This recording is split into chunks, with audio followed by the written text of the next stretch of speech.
Good morning to you and welcome to the live proceedings of the Senate. This being the second day of the House sitting after the House resumed its normal or regular business on Tuesday, this being a Wednesday morning. We expect the senators to transact a number of businesses. Among them are motions as well as questions that will be answered by a number of cabinet secretaries. Remember, according to the norm and the recently revised standing orders of the House, cabinet secretaries are set to appear before the House on Wednesday morning. And to just take you through some of the highlights in the order of business today, the report of the 9th Interparliamentary Union, IPU Global Conference on Matters Young Parliamentarians held in Hanoi, Vietnam from the 15th to the 17th of September 2023 is a motion by Senator for Nyandarua, Senator John Methu, that is set for consideration this morning, as well as the report of the ordinary session of the Plenary Assembly and related meetings of the Forum of Parliaments of the International Conference of the Great Lakes region held in Livingstone, Zambia from the 15th to the 19th of April 2024. The head of the caucus is Senator Ibrahim Roba, the senator for Mandera County. And away from that, there are a couple of other motions of similar caucus who visited other countries to represent Kenya. Allow me to take you through some of the questions that cabinet secretaries are set to respond to this morning. We expect the cabinet secretary for Matters National Treasury and Economic Planning, Honorable John Badi,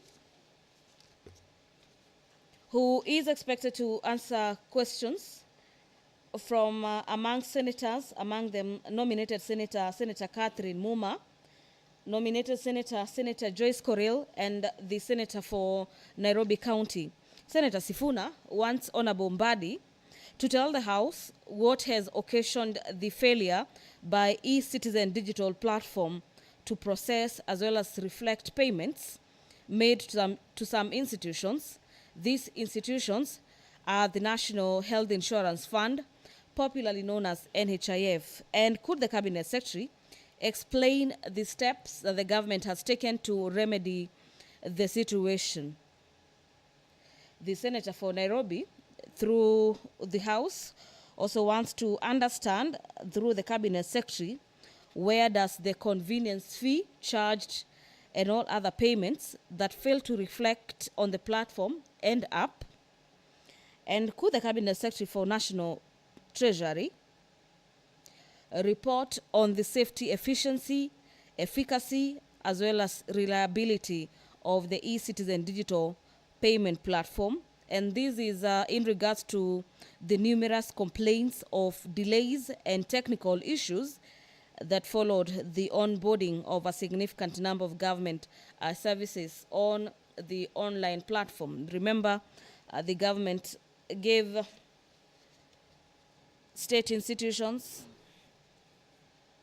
and state agencies a pay bill number via which all the transactions were supposed to be paid through directly to the government. Senator Catherine Muma wants Honorable Mbadi to tell the Senate what was the allocation for development expenditure in the national government budget for the financial year 2022-2023, and could the Cabinet Secretary also indicate the percentage of the expenditure that was financed by the government's ordinary revenue, loans, and grants from the development partners. If you're just joining us, the business of the Senate is just about to commence. The Speaker's procession just made its way in the chamber this afternoon. The Deputy Speaker of the Senate, Honorable Kathuri Murungi, will be presiding over the business of the Senate this morning. Allow me to hand you over. My name is Gladys Mungai. Have yourself a good morning. Let's pray. Almighty God, we beseech you to build with your abundant favor and blessings as your servants, whom we have been pleased to call to leadership positions. in this republic. We seek guidance to treat and consider all matters that shall come under our deliberation in so just and faithful a manner as to advance the peace, prosperity, and welfare of our country and of those whose interests you have committed to our charge. Amen.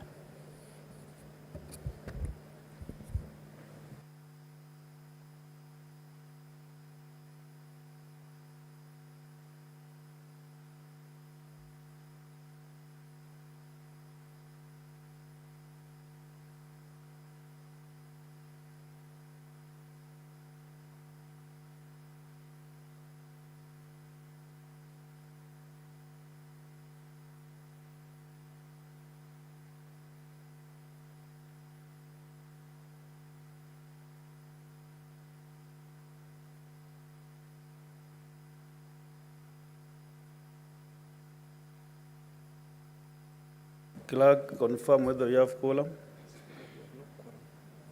The sergeant attempts to ring the quorum bell for 10 minutes.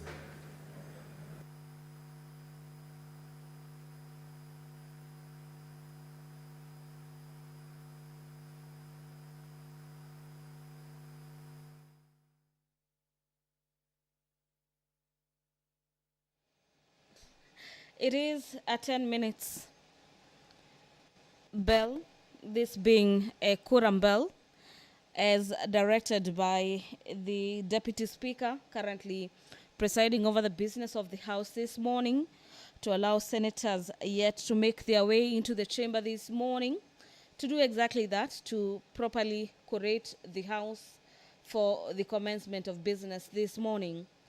As we await for signals from the chamber, allow me to take you through the order paper this morning on some of the business lined up for consideration.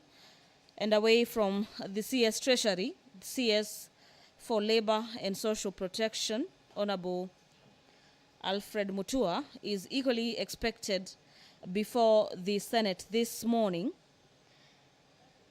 The Honorable Cabinet Secretary will be answering questions from Nandi Senator, Senator Samson Cherargei, Senator David Wakoli, the Senator for Bungoma County, Senator for Machakos County, Senator Agnes Kavindu,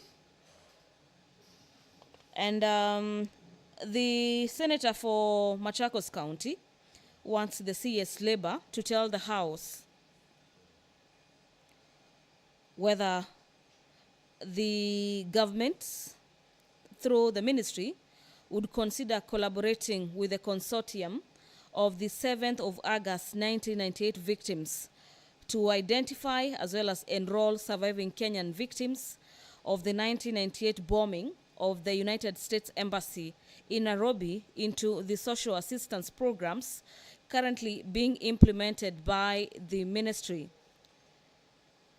Senator Wakoli wants the CS for Labor to provide a status update on the payment of terminal dues of all former employees of Pan-African Paper Mills Company in Webuye. These are former employees who were employed at the time when the company was placed under receivership in March 2009. The other question by Senator Wakoli is whether the Cabinet Secretary could explain the reasons for the delay in the payment as well as the projected timelines for the same payment and what the government is doing to expedite that payment of former employees who used to work for the Pan-African Paper Mills Company Limited that was put under receivership in the year 2009. Senator for Nandi, Senator Cherargei, wants the CS for Labor to tell the House what are the roles of the National Employment Authority, popularly known as NEA, in the recruitment of Kenyans. Now we have quorum, we can transact business. The quorum has been Clerk, read attained. out the first one.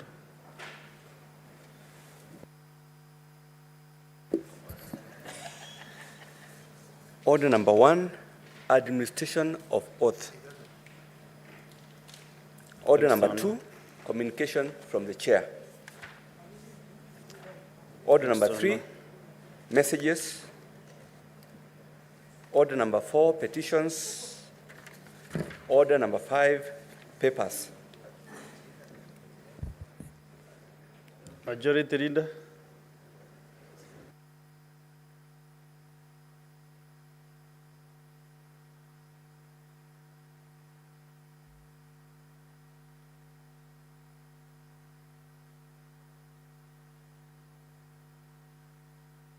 Njata. Mr. Speaker, sir, I beg to lay the following papers on the table of the Senate today, Wednesday, the 18th of September, 2024.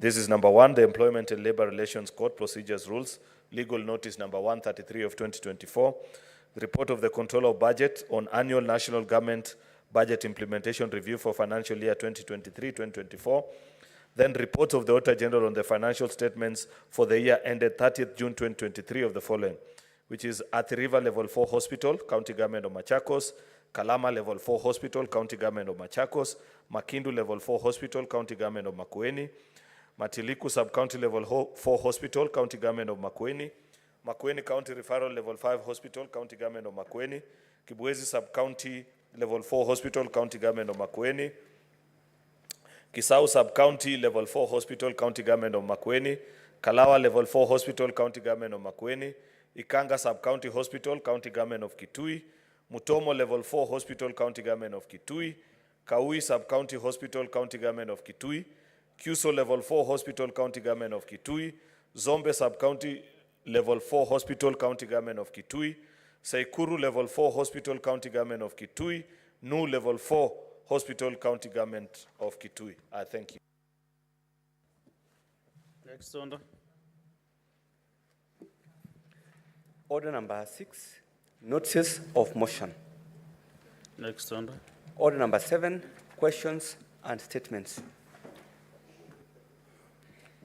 Honorable Senators, we are expecting 3 CSs this morning.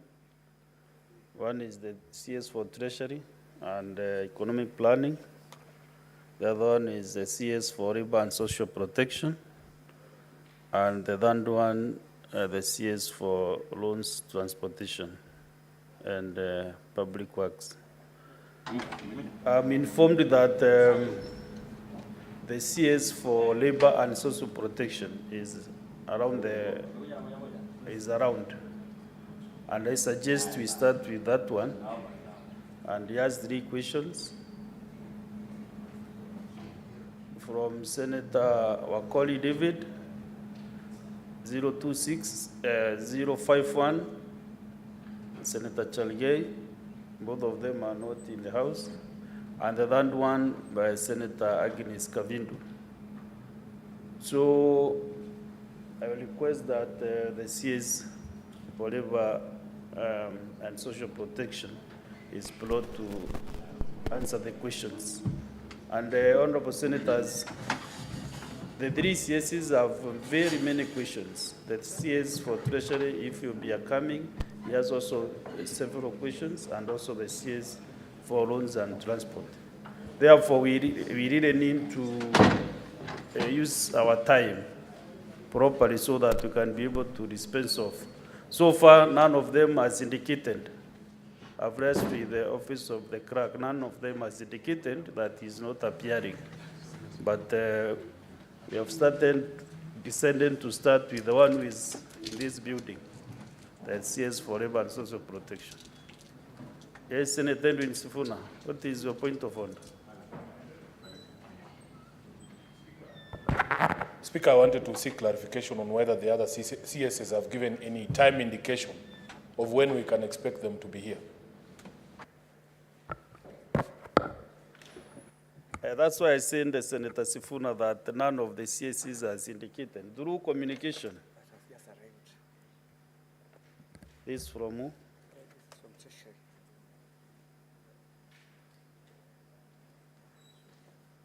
As we are discussing this is a letter from the CS Treasury requesting for rescheduling or appearance before the Senate. When is this?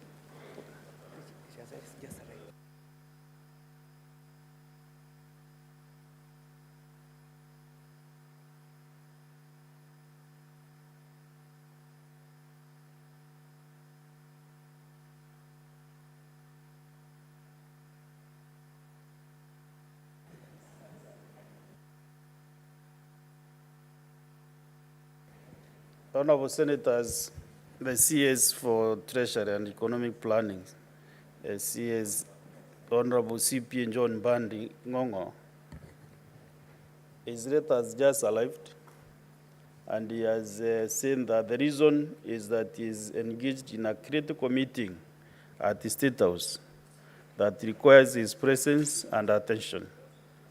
And also he has not indicated when he will be appearing. He has just said, I look forward to engaging your esteemed House at a later date. That is the letter. And you know, I'm also very truthful, so I've read the content as it is. So I want to give a few senators maybe to interact with this communication. Yes, Senators Funa, continue and finish up. Honorable Chair, in fact, that practice is something that you must not allow. There is no way a cabinet secretary can send a letter to you seated in the chair this morning. I am very shocked because you see, Honorable Chair, we woke up very early in the morning to come and attend this session. The question that I was supposed to put to CS Mbadi is a question that is over a year old. It has taken him less than 2 weeks to become a proper Kenya Kwanza cabinet secretary who has no respect for this House. Honorable Chair, we cannot allow this because we want to engage with these CSs. He cannot tell us, and I have heard in this House before, people saying that when Kibaki was president, if there was a matter before Parliament and another one before State House, the precedent was that you come and attend to the matters in the House first. I want to tell John Mbadi that this is unacceptable.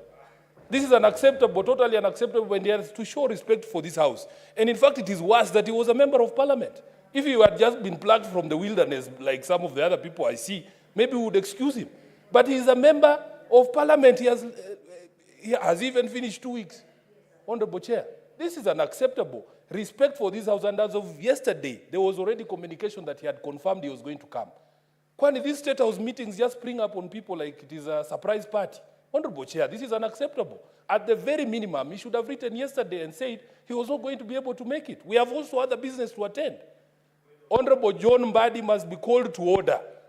This is not the John Mbadi I knew. I don't know what they have done to him. He used to respect Parliament.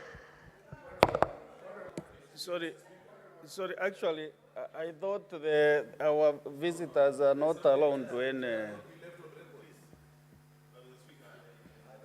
I want to give our guests just 10 minutes, then we can do housekeeping.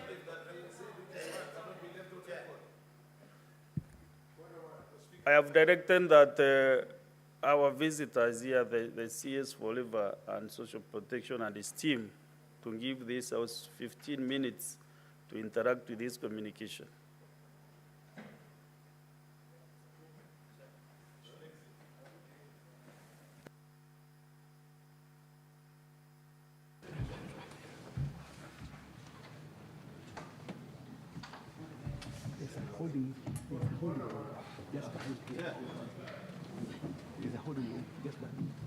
Yes, Majority Leader. Mr. Speaker, I keep telling my friend Sifuna that if he wants to become a good legislator, he must not conflate issues. The point that he's raising is something that all of us on this side agree with. I have been on this floor severally, coming down heavily against cabinet ministers when they fail to appear before this House. But when he wants to leave it on record and say that John Mbadi has become a proper Kenya Kwanza minister who has no respect for Parliament, I cannot allow him to do that, Mr. Speaker, because he's disparaging a cabinet, Mr. Speaker, and their ministers, while he's saying that there's a cabinet minister seated here waiting to respond to questions, Mr. Speaker. Is it in order, Mr. Speaker, for Senator Edwin Sifuna to claim that a proper Kenya Kwanza minister has no regard for Parliament? Can he table any fact, Mr. Speaker, to support his allegations, Mr. Speaker? Because otherwise, you reduce a very valid point to a partisan debate that is useless. We had a very valid conversation that we would have had about the presence or otherwise of ministers. But now he wants to distract us with sideshows, Mr. Speaker. Honorable Senators, let us not be emotional on this matter. Actually, this is a matter concerning the whole House. This is a bipartisan issue. So, Senator Sifuna, maybe you can clear a record so that we can... we can be able to move nicely, Honorable Senator Sifuna.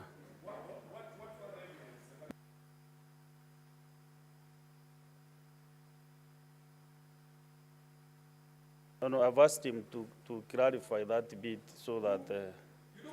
Speak. Honorable Speaker, I don't know what other evidence the majority leader would want tabled of disrespect of this House, other than the letter that has been brought to you while you are seated in the chair. And the fact that he admits that we have engaged on this issue repeatedly, it is indicative of a tradition within the Kenya Kwanza government, that they disrespect this House all the time. We have dealt with this issue more than enough times, Honorable Speaker, and the majority leader cannot gag me. You cannot gag me, Honorable Cheruyot. The disrespect is in that letter that has been brought this morning. We woke up here to do this job. Where is Mbadi? You can't defend Mbadi. Have your seat, Senator Sifuna.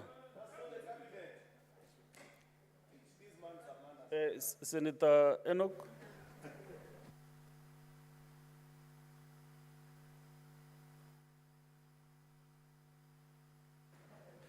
You know, Mr. Speaker, there are things you are saying that are difficult to implement. When you say people should not be emotional about this matter, it's difficult not to be emotional about what we have just witnessed. It is difficult, Mr. Speaker, to deal with a fact which is on record, that a cabinet secretary expected to appear before a House of Parliament is writing to the Speaker while the session is on to say he cannot appear. And the reason given is in State House. Mr. Speaker, I will say two things and try to be not too emotional about it. One, Article 132 of the Constitution, functions of the President. The President is accountable to Parliament, the President himself, to Parliament. Article 153 of the Constitution, the Cabinet is accountable to Parliament. Mr. Speaker, those two articles read together place the Parliament of the Republic of Kenya at such a position that when you are required to appear before either a committee of Parliament or a plenary sitting of Parliament, then everything else must stop. Mr. Speaker, this is just plain reading of the law. And you know, when now I see my brother, my very good friend, the Senator of Kericho, who is also the majority leader, getting emotional and saying that Senator Sifuna should be taught a lesson. Mr. Speaker, I'm wondering, between Senator Sifuna and the CS for Treasury, who needs to be taught certain lessons? Mr. Speaker, just allow me to finish. Mr. Speaker, this is a serious matter. In fact, Mr. Speaker, this is so serious. And you know what? Let us test our own powers and privileges as Parliament. Let us put that to test. Mr. Speaker, you can order the Sergeant at Arms or the Inspector General of Police to present the Cabinet Secretary for Treasury here today, this morning. Mr. Speaker, you know, we cannot say that Parliament has been disregarded, and every time that we are disregarded, then we permit those people that disregard the Senate to continue doing their things and doing bad manners. Lastly, Mr. Speaker, Senator Cheruyot, you should not feel bad when Senator Sifuna says that the CS Treasury is learning bad manners. Point of order, just a minute. Oh, Savannah. Thank you. Thank you, Mr. Speaker. Mr. Speaker, at the sitting of the Senate Business Committee yesterday. What is your point of order regarding what is... No, I thought you were giving me an opportunity. No. To, You are... sorry. I thought he had concluded. You are very experienced member. I am very when sorry. you raise a point of order, you are standing on a point of order. Speaker, I So thought what he had is your concluded. point of order? I thought you. Then I'll have my time if you. Senator Wambua, If conclude. I'm able to catch your eye. In less than Mr. a Speaker, minute. you know, we defer to Senator Halwale, honestly. Surely, I was on my feet. And you're a leader in this house. Mr. Speaker, we are saying you should actually order Masengeli to bring the Treasury CS here in this house. Mr. Speaker. Lastly, I was saying, Mr. Speaker, that, you know, when Senator Sifuna says that the CS Treasury is learning bad manners and bad behavior from the Kenya Kwanza administration, that is a statement of fact. That this administration is very ill-mannered. That's what it is. This administration has refused many, many times to appear before this Senate. And we are saying the CS Treasury should not go and, when he was donated by ODM to go and join the government, Mr. Speaker, they send him there to go and... Unnecessary anxiety. So Mr. Speaker, I'm I just said finishing. we If you just, bear with me 1 there's a minute. point of order Bear with from me 1 the- minute, Mr. Speaker. Just bear with me 1 minute. These us- points of order, Mr. Speaker, they Let us don't listen help. to the point of But order. what point of order on what now? What is out of order now? There is majority. Mr. Speaker, just allow me to finish. Just allow me to finish, Mr. Speaker. I have 1 minute. Just 1 minute. There is majority, Linda. You know, I was willing to allow these cheap shots to pass. But you have heard Senator Wambua repeatedly refer to me in his statement saying that I'm defending the indefensible. Yet, I pointed to Senator Sifuna that what better evidence do you need that Kenya Kwanza cabinet ministers respect this house, other than the fact that while he was making his complaint, there was a cabinet minister seated here. Therefore, you cannot generalize, Mr. Speaker. Mr. Speaker, if you can protect me from the hecklers, I can make my point, Mr. Speaker. Honorable Senator. But what you are doing is heckling. What better way? Mr. Speaker, it is not a statement of fact what Senator Wambua and Senator Edwin Sifuna are stating, that Kenya Kwanza ministers do not honor summons to this house. I have demonstrated that there is one in the house this morning, Mr. Speaker. Therefore, Mr. Speaker, if one minister fails to appear, Mr. Speaker, if one minister fails to appear, is it a statement of fact, as Senator Wambua is stating, that Kenya Kwanza ministers do not honor summons to this house? I think this minister is, almost every cabinet minister has come to this house more than 100 times, Mr. Speaker. You know, half the time, first of all, the minority side began by boycotting this exercise. They never used to appear. Probably that's why they don't know that ministers have been coming to this house. Senator, let us make progress now. And my 15 minutes are over. Can you conclude in 30 seconds? You are 30 seconds, Senator Wambua. Mr. Speaker, I was saying, and I conclude, that when the CS Treasury was donated by ODM to Kenya Kwanza, I listened to the Azimio leader saying that they have been donated to go and teach those people how to do things. They are not supposed to go there and learn bad manners. They are supposed to go there and teach good manners, Mr. Speaker. So it should be produced here in this house. I thank you, Mr. Speaker. Senator Joyce Korir. Yeah, thank you very much, Honorable Speaker. I also want to raise... Majority Leader and Senator Sifuna. Yeah, thank you very much, Honorable Speaker. Allow me to also register my dissatisfaction in terms of the response by the CS, because, Honorable Speaker, the reason why we came this morning was because of the questions that we had, which are affecting the members of the public, which we were expecting the minister to respond to this morning. Honorable Speaker, I don't know whether we have the prescribed timeline when the minister is supposed to respond, whether he is appearing or not, because it's so shocking that a letter is just being brought to the House during the time when the motions or when the questions are supposed to be responded to, Honorable Speaker. So it's really putting this House in a very awkward position, and I want to say that we need to set as a House. I don't know whether it exists, the time frame that they are supposed to respond. It's really so hurting. We came this morning expecting to get the answers. The very many questions that we have are being weighted by the Kenyans.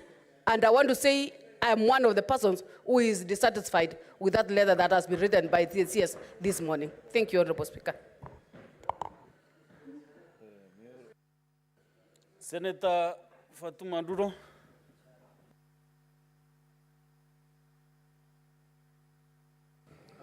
Thank you, Mr. Speaker. Mr. Speaker, I wish to join my colleagues in contributing to this matter.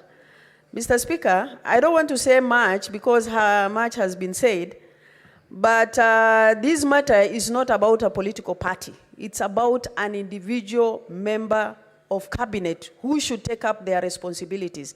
Mr. Speaker, I really feel frustrated because there is nothing happening in this house as far as summons or invitation of this house is concerned. Mr. Speaker, we either pack and go home or we take our matter seriously because things are not actually going through the right direction. Mr. Speaker, I'm going to bring a statement on the floor of this house. We have a governor officiolo who has refused to appear before all the committees of the house. He has even taken a committee of the house to court, Mr. Speaker. Mr. Speaker, we have our mortuary that is not working for the last 1 year. And I brought a statement to the floor of this house earlier this year, Mr. Speaker. So, Mr. Speaker, we should put our acts together. Otherwise, we have no business sitting in this house. And this matter must be taken seriously, Mr. Speaker. I thank you. Senator Modigi. Asante Bwana Spika. Nataka kukosoa seneta wa Nairobi ambaye ni rafiki wangu. Mr. Mbandi sio wa Kenya Kwanza, ni sahihi tuko kwa serikali ya muungano. Kwa hiyo kupigia sisi kelele kusema yeye ni wa Kenya Kwanza, hiyo ni makosa kubwa sana. Ya pili, rafiki wangu, nataka nikwambie, wakati ulikuwa apitisha cabinet secretary wao kuingia hapa, wewe ulikuwa umetimua, ulikuwa nje, haukuwa unatuunga mkono. Ya mwisho, ningetaka kusema Mheshimiwa Mbandi amefanya makosa kukuja hapa, angekuja tumuulize maswali, kwa sababu unajua sisi kuko na ile pesa ambayo tunalipia wafanyikazi wetu, pesa ya usuru anja tulipa kwa kipindi ya miezi 3. Kaunti ya Embu saa hii wafanyikazi wote kaunti ya Embu hakuna pesa ametuma hapo. Kwa hivyo angekuja hapo, hiyo ni ile swali tungeuliza. Na sio kaunti ya Embu peke yake, ni kaunti ya 47. Na wakati tulikuwa naendelea alikuwa anasema hakuna pesa, saa hii angekuja tumuulize swali. Kwa hivyo mimi naunga mkono Senator Mbandi aweze kuwa summoned akuja hapa ajibu maswali yake. Asante Bwana Speaker. Thank you. Senator Muma Muyaka Kadri. Thank you, Honorable Speaker, for the opportunity to speak. I want to add my voice that it is not acceptable that the CS Treasury can elect to send a letter this morning. The questions we are asking the CS are questions that have been moved for over 6 months. We asked CS Ndongo these questions and he kept ducking them. And now the CS Mbadi takes them. We expect him to come here and resolve these things. Why do we have this session if asking questions should take a year to answer? All of you are celebrating this session, indicating that it will be useful. Why do we have it when it takes a year for a CS to actually respond? In this case, 2 CSs running away from responsibility. I think we need to take this seriously, and it is bad manners. You can call it whatever government you want to call it. It's your government. It is bad manners.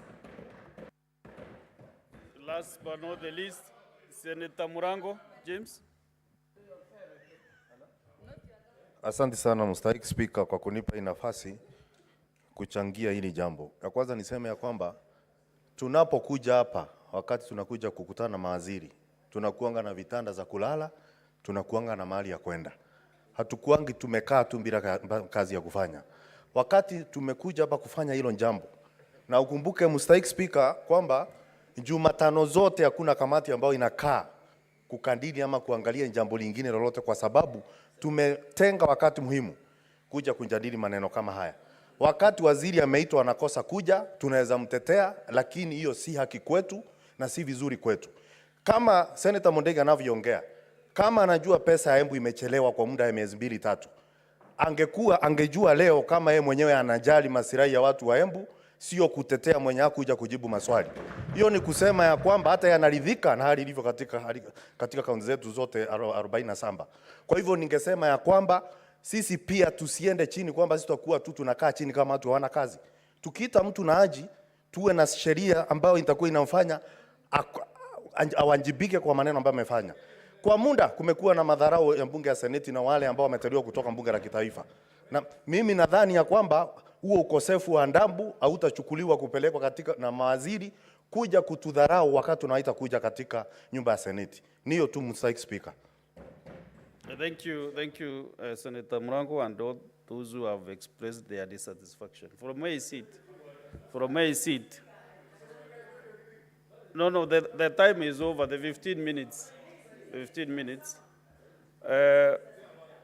Onda, Senator Kavindu, onda.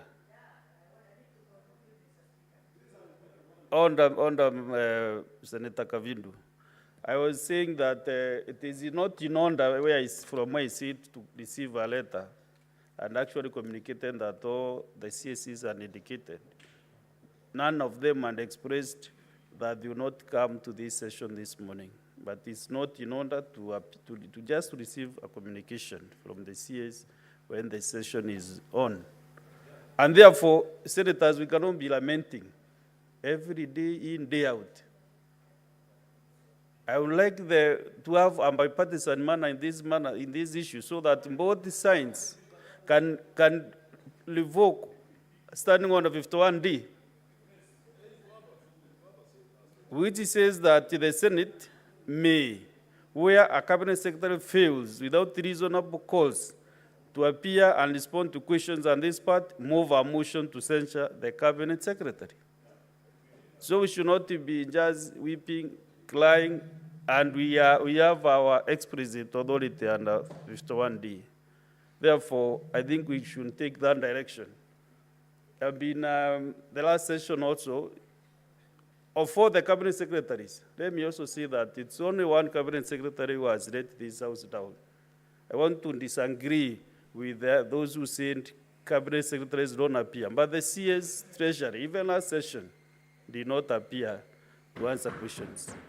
Therefore, this time around, I really request that both sides, you sit and agree on the way forward on this matter. This house belongs to all of us, not to one side of the divide. Therefore, on these things, such matters, let us approach these matters in a bipartisan way so that we can move our house forward. We have no other Senate in this republic. We are the elected 67 senators who are in this house. So if we fail, all of us will fail. If we succeed, all of us will have succeeded. Therefore, now I request the Senator at Arms to bring in the CS for labor and social protection.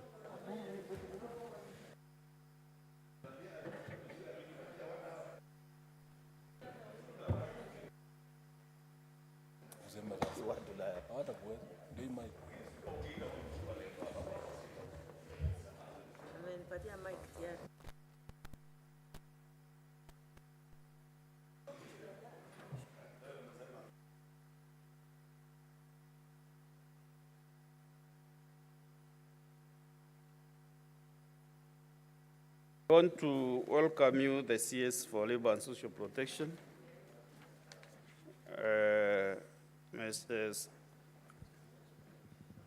So that you can answer these three questions.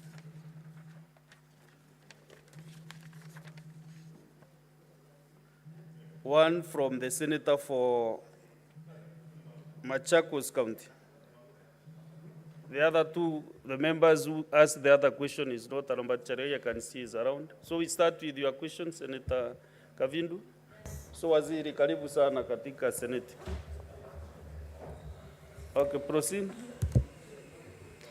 Thank you, Mr. Speaker, for this opportunity to be able to ask my question. Let me first of all start by congratulating the CS for Labor for appearing here and severally he has appeared before the committees. But before I ask my question, Mr. Speaker, I want to say that the CS Treasury has done very wrong because there is no money in the counties. We have not paid our offices in the counties for the last 3 months because of exchequer. Senator Kavindu. Yeah, I'm coming to my question, Mr. Speaker, but I needed to say that. Yes, Alfred Mutua is not the shares for Treasury. I know Just that. asking his question. I was only commenting on what we were commenting before. I'm done. Now I'll ask my question, Mr. Speaker. Thank you. Honorable CS, this concerns, my question is, could the ministry consider collaborating with the Sifuna? Well, let me ask my question, please, don't interrupt me. Could the minister consider collaborating with the consortium of the 7th August 1998 victims to identify and enroll surviving Kenyan victims of the 1998 bombing of the United States of America Embassy in Nairobi into the social assistance program currently being implemented in the ministry and by the ministry? Thank you. CS. Good morning, Mr. Speaker, sir, honorable members. I'm very happy to be here and thank you for the question.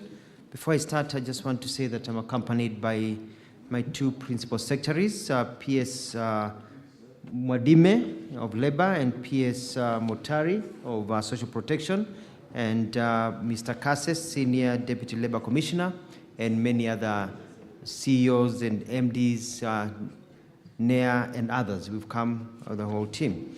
To get to the question, Mr. Speaker, I'd like to say the following. Yes, we are considering, and this is something that we're working on, the Ministry of Labor and Social Protection met with the officials of the victims Tumaini 1998 on 18th October 2023. And during that meeting, it was noted that there is need for the leadership of Tumaini 1998 bomb blast victims to provide a list of victims stating clearly their names, ID numbers, contacts, and their unique needs so as to support them, because we needed to identify those who are genuine 1998 bombing victims. We also wanted to ensure that the process and eligibility criteria for selection into the Inua Jamii program, which requires certain exemptions to this group, may be to enable them to be targeted and enrolled into the program. And also considering that children of the affected bombing victims, the Presidential Secondary School Bursary program. Similarly, in addition to this, the National Council for Persons with Disabilities held a meeting with the representatives of the survivors on Friday, 27th October 2023. In the meeting, the team was taken through a detailed presentation of the Council's mandate and potential areas where the victims can be supported, including scholarships for disabled children, recommendations for tax waivers for persons living with disabilities, and provision of assistive devices, among others. It is noteworthy to mention that no list of victims, Mr. Speaker, has been availed to my ministry to confirm whether they meet the eligibility criteria for enrollment into the Inua Jamii program.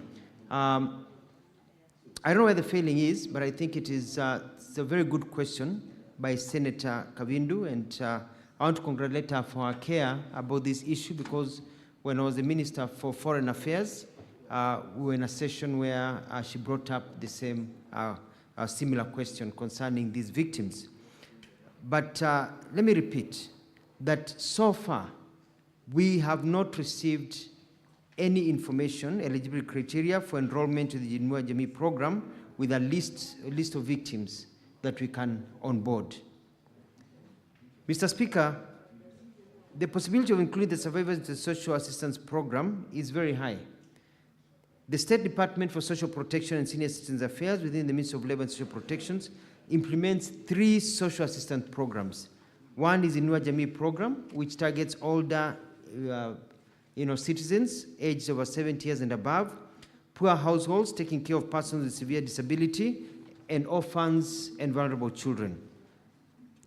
When you look at the older persons, there is an older persons cash transfer And as you know, our president directed that before his salary and the salary of ministers and public servants is paid, that the money is paid to our Inua Jamii recipients. One must be above 70 years old and a holder of a Kenyan national ID to qualify for the older person's cash transfer, and should have a caregiver with a valid Kenyan national identification card, and must not be in any government pension to avoid double dipping. Now, when it comes to orphans and vulnerable children cash transfer program, poor Kenyan households with any one or more of the older persons or of children, vulnerable orphans and vulnerable children aged between 0 and 17 years, or basically 0.1 and 17 years, is a permanent member. A household with a caregiver is chronically ill and unable to perform his or her duties, and lastly, a household not benefiting from similar social assistance programs.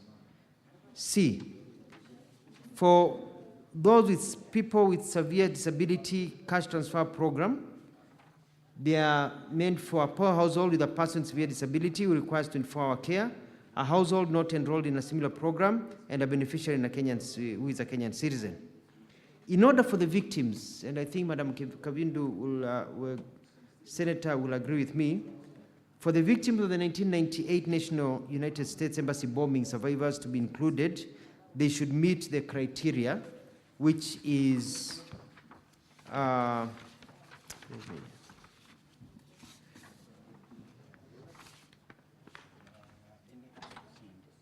we should meet the criteria that has been given above, presented above. I would also like to point out, Mr. Speaker, that in the case, because this case happened in, it's been over 18 years now since the bomb blast happened, and if there are children who are affected or were left behind at that time, they are now over 18. Therefore, they do not qualify at this particular time for any of the programs because they are above the limit of age given by the law. I submit, Mr. Speaker. Senator Kavidu, do you have any supplementary question? Yes, Mr. Speaker. Yes. I just want to follow up from where he stopped by saying 0 to 17 years, and most of the victims are above those years. Now, is it their fault that they did not get the care that they needed until they are above the years? And what can be done for them to be compensated? Can they also, I'll follow up with the number, as you have said, and the ID numbers and the clarification. I'll follow up with the people concerned, and I'll make sure that they'll come back to you. But even as we do that, can they also be registered in the cash transfers, especially the PWDs who are completely unable to do anything for themselves? Majority of them are blind, totally blind. Those should be included in the cash transfers, even if they are not at the age of 70. And the children also, the ministry should consider. Thank you, Mr. Speaker. Yes.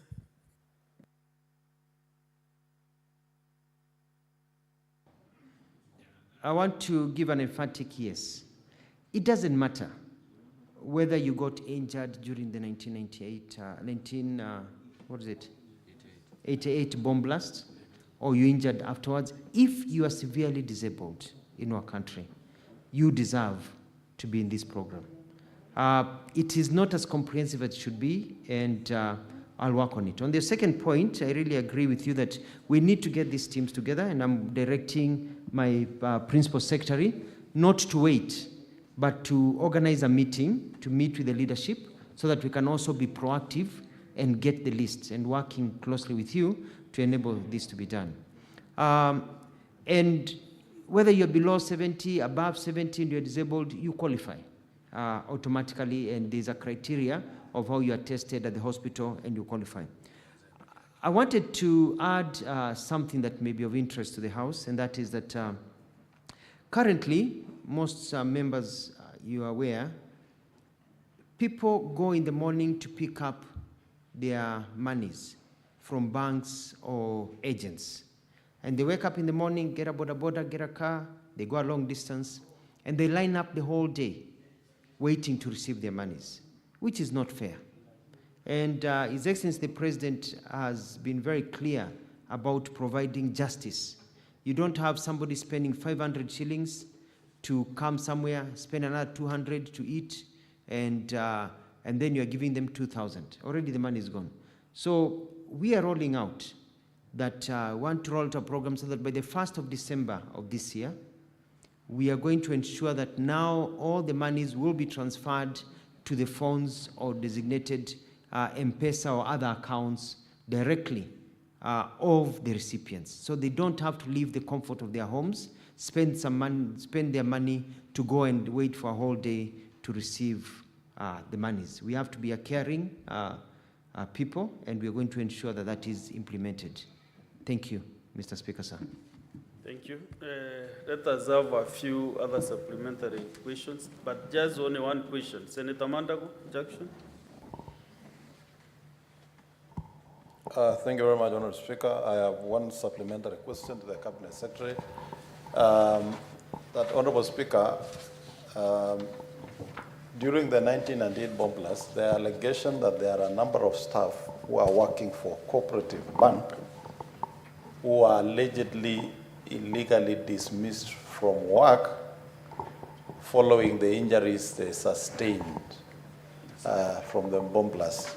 Is the Ministry aware, and what have they done about it, Honourable Speaker, on that matter?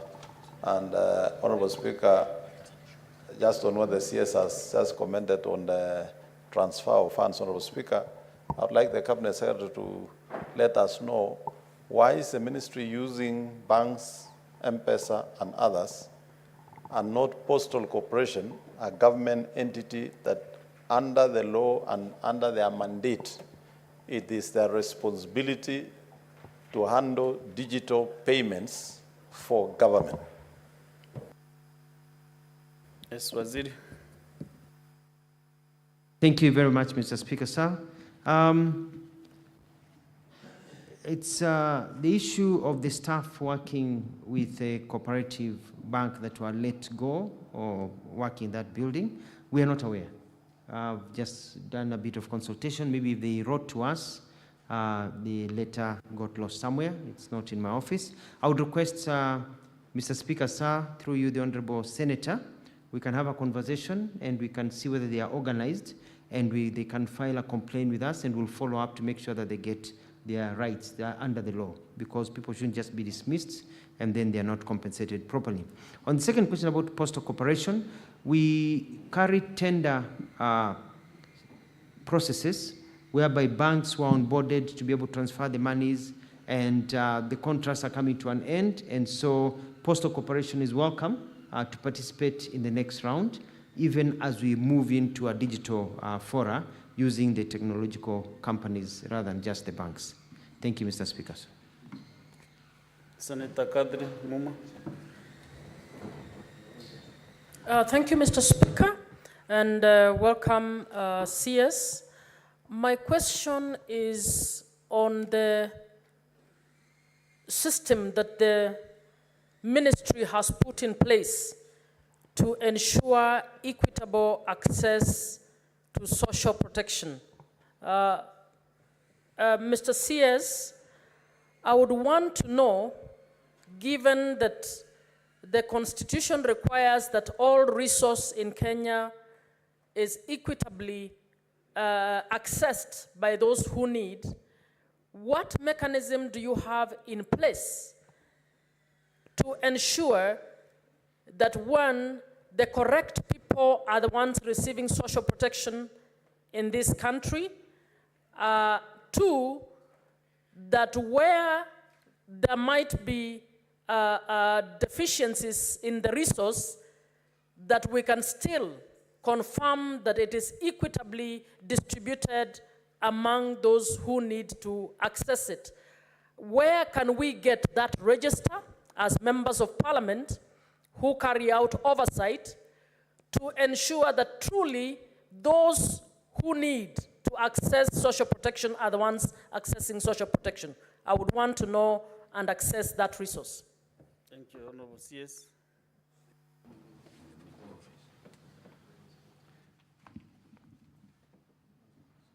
Mr. Speaker, sir, thank you very much. In terms of equitable access to social protection, there's a system that has been working, and we can always improve on it.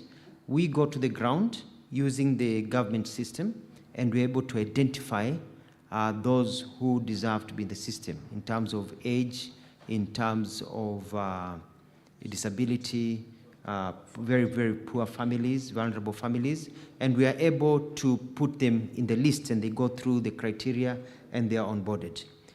When I served as the governor of Machakos, the issue of older citizens saying that they have never received their monies kept on coming all the time. So it's an ongoing system of onboarding. In terms of being able to provide the list to you, this House and the Parliament of Kenya passed a law on data protection that does not allow us to provide private information of people's names and where they are to you. However, as a member of Parliament and member of Senate, if you have identified individuals in your county that you believe have been left out, have not been covered, please send me that list, and we'll double check to see whether they are being covered, and we'll ensure that if they need to be covered, we'll make sure that they are covered, so that we can't assume that we know everything on the ground. Number two, we also have cases that we're dealing with, and this is whereby some of our older citizens pass on to glory, and they're no longer here. And maybe their caregivers are still receiving some of the monies that they were receiving. So we are working on streamlining the system to ensure that that money is stopped so it can go to others deserving. And also, we'll need your help if you identify somebody has passed away and that family tells you, or you know that the caregiver still received that money, so that we can be able to work together as one country, supporting each other as members of government. Thank you, Mr. Speaker. Sir. Minority Leader, Senator Mazayo. Asante Mstahiki Spika. Mstahiki Spika, nataka kumuuliza waziri kwamba je, waziri anaelewa ya kwamba wale wote ambao walipatikana wamekuwa na majeraha, waliumia wakati wa ile kitendo kilichofanywa na waliofanya kile kitendo pale katika nyumba ya ubalozi ya Amerika tarehe hii, walioumia pale ndani wakiwa wa Kenya na wale wananchi wa Kiamerika.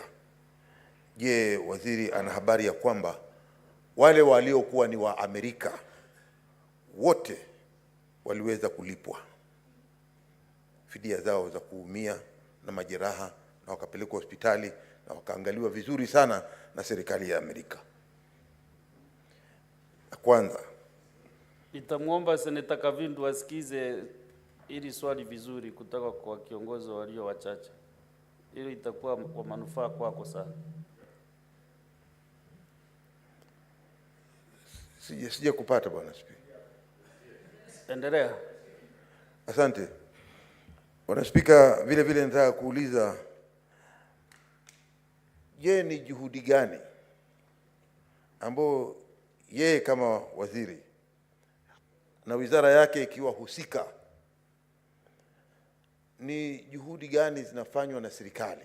Kwa sababu mimi nilikuwa Amerika na hili jambo nililifuata sana, lakini utaona ya kwamba zile pesa bado hazijapatikana za kuweza kulipa wale wa Kenya.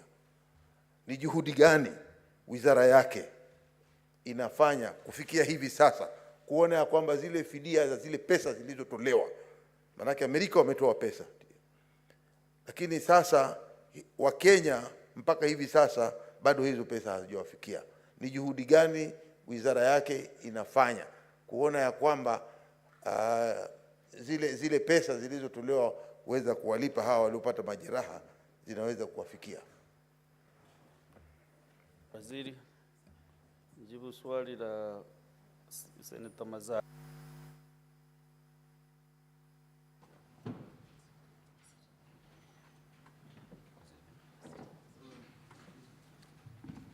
Swali sangine huwa kinapita. Siku.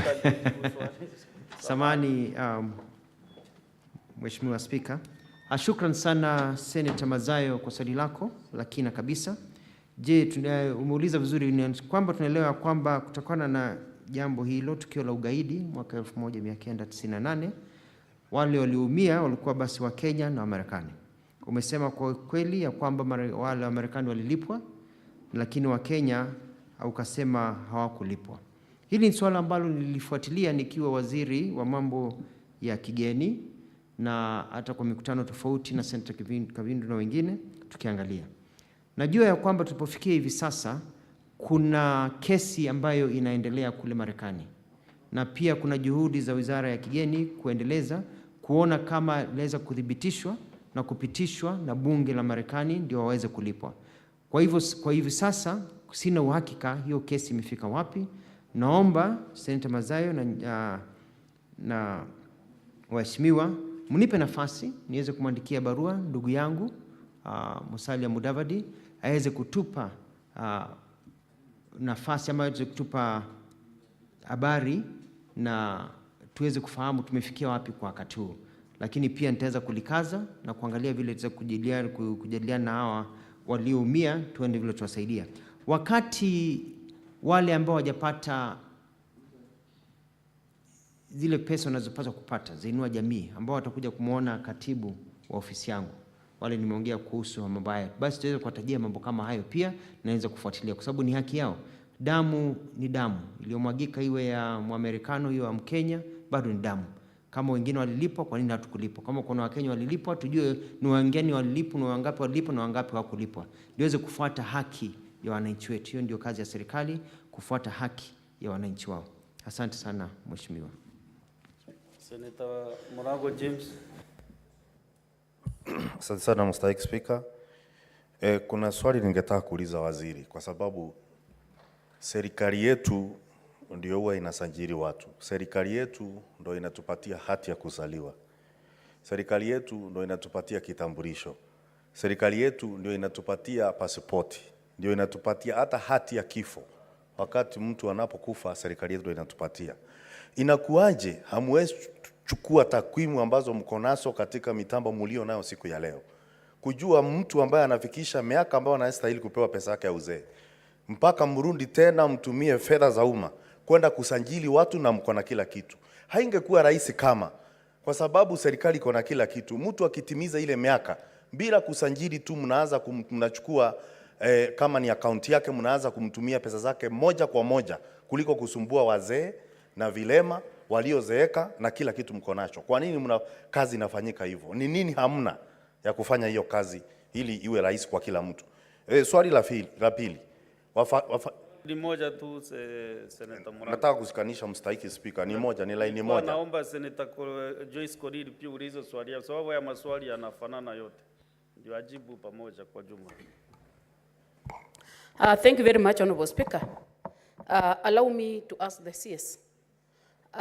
This is an active case that Honorable Gavindu has been following up between this country and the United States.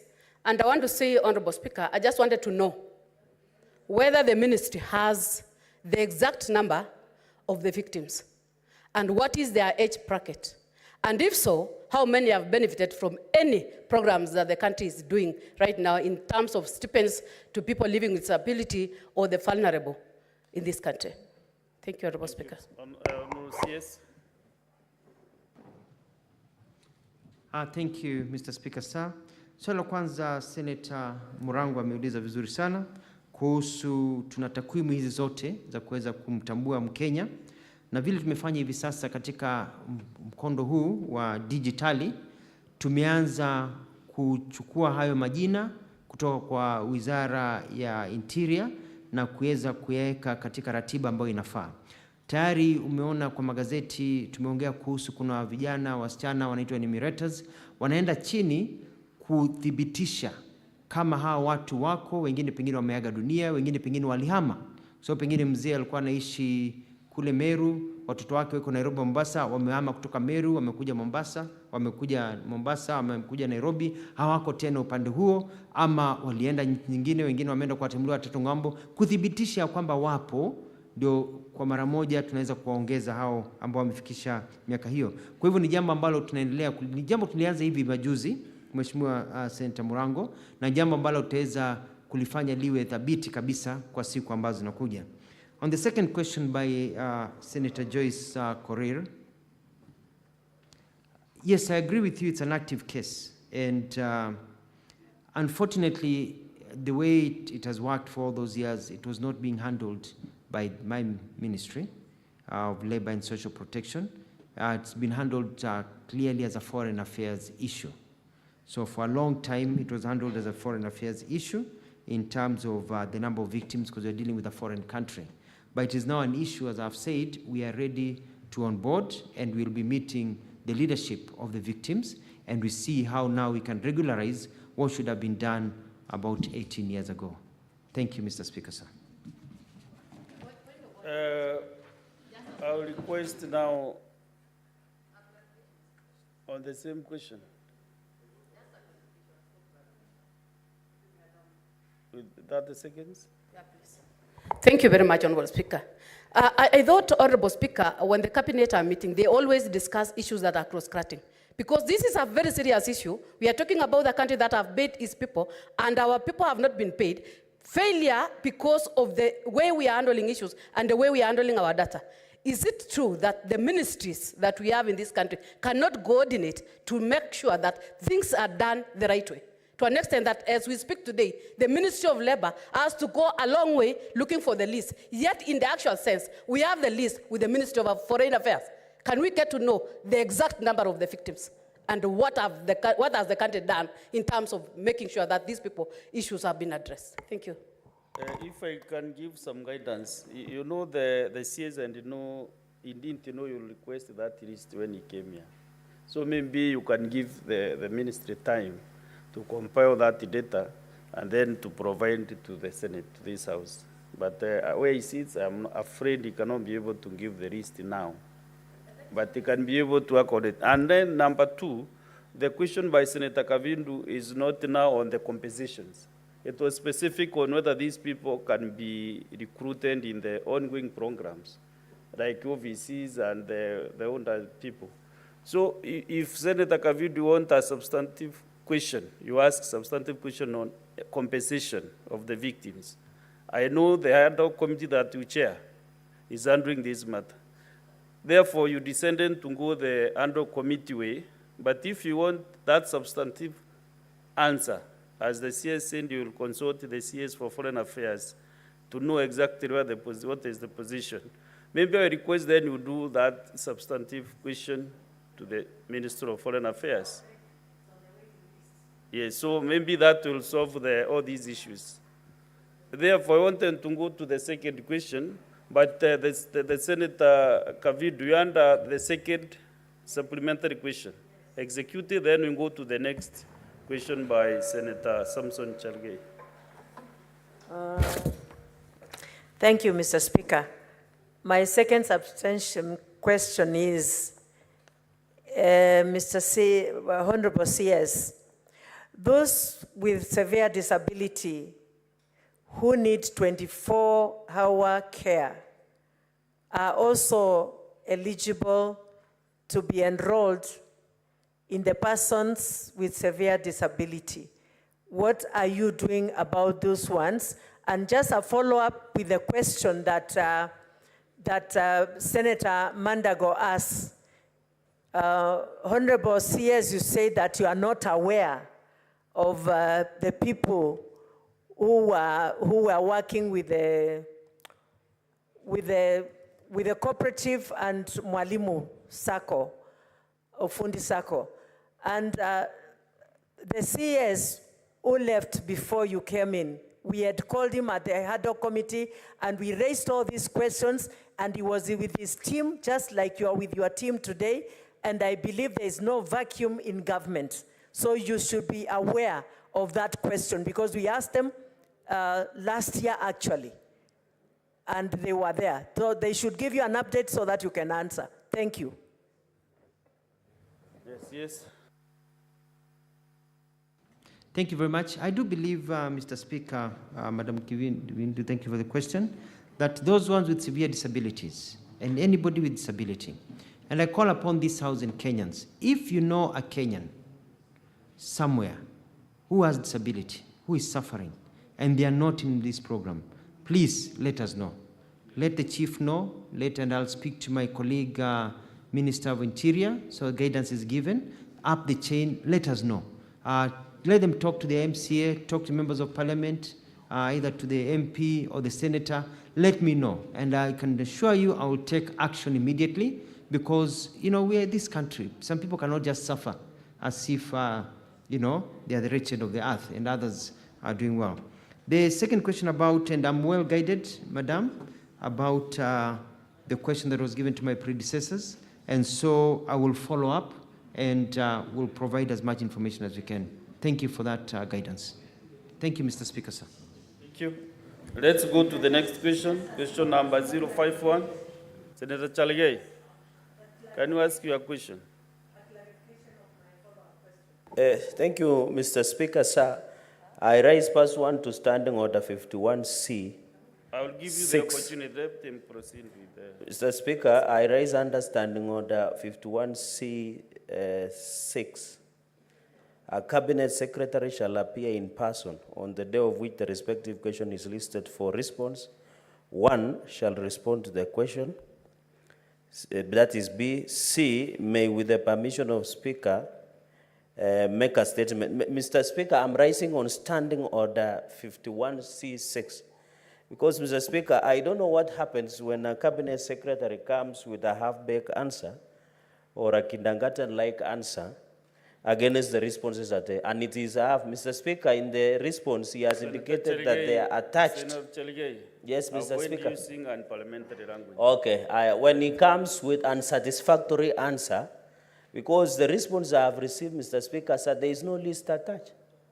And even in the response, I was given not within 24 hours that you have, Can you Mr. ask Speaker. your question, then you prosecute your issues first. Okay, Mr. Speaker, but I want to register my displeasure by that response. But let me ask the question, and you'll realize, and the members will realize, Mr. Speaker, that no justice was done to this question. Mr. Speaker, I rise to ask question number 051 on the following. To ask the Cabinet Secretary for Labor and Social Protection. One, what are the roles of National Employment Authority, NEA, in the recruitment of Kenyans seeking job opportunities in foreign countries? And could the Cabinet Secretary state the requirements to be met by recruitment agency permitted to operate by NEA in the country?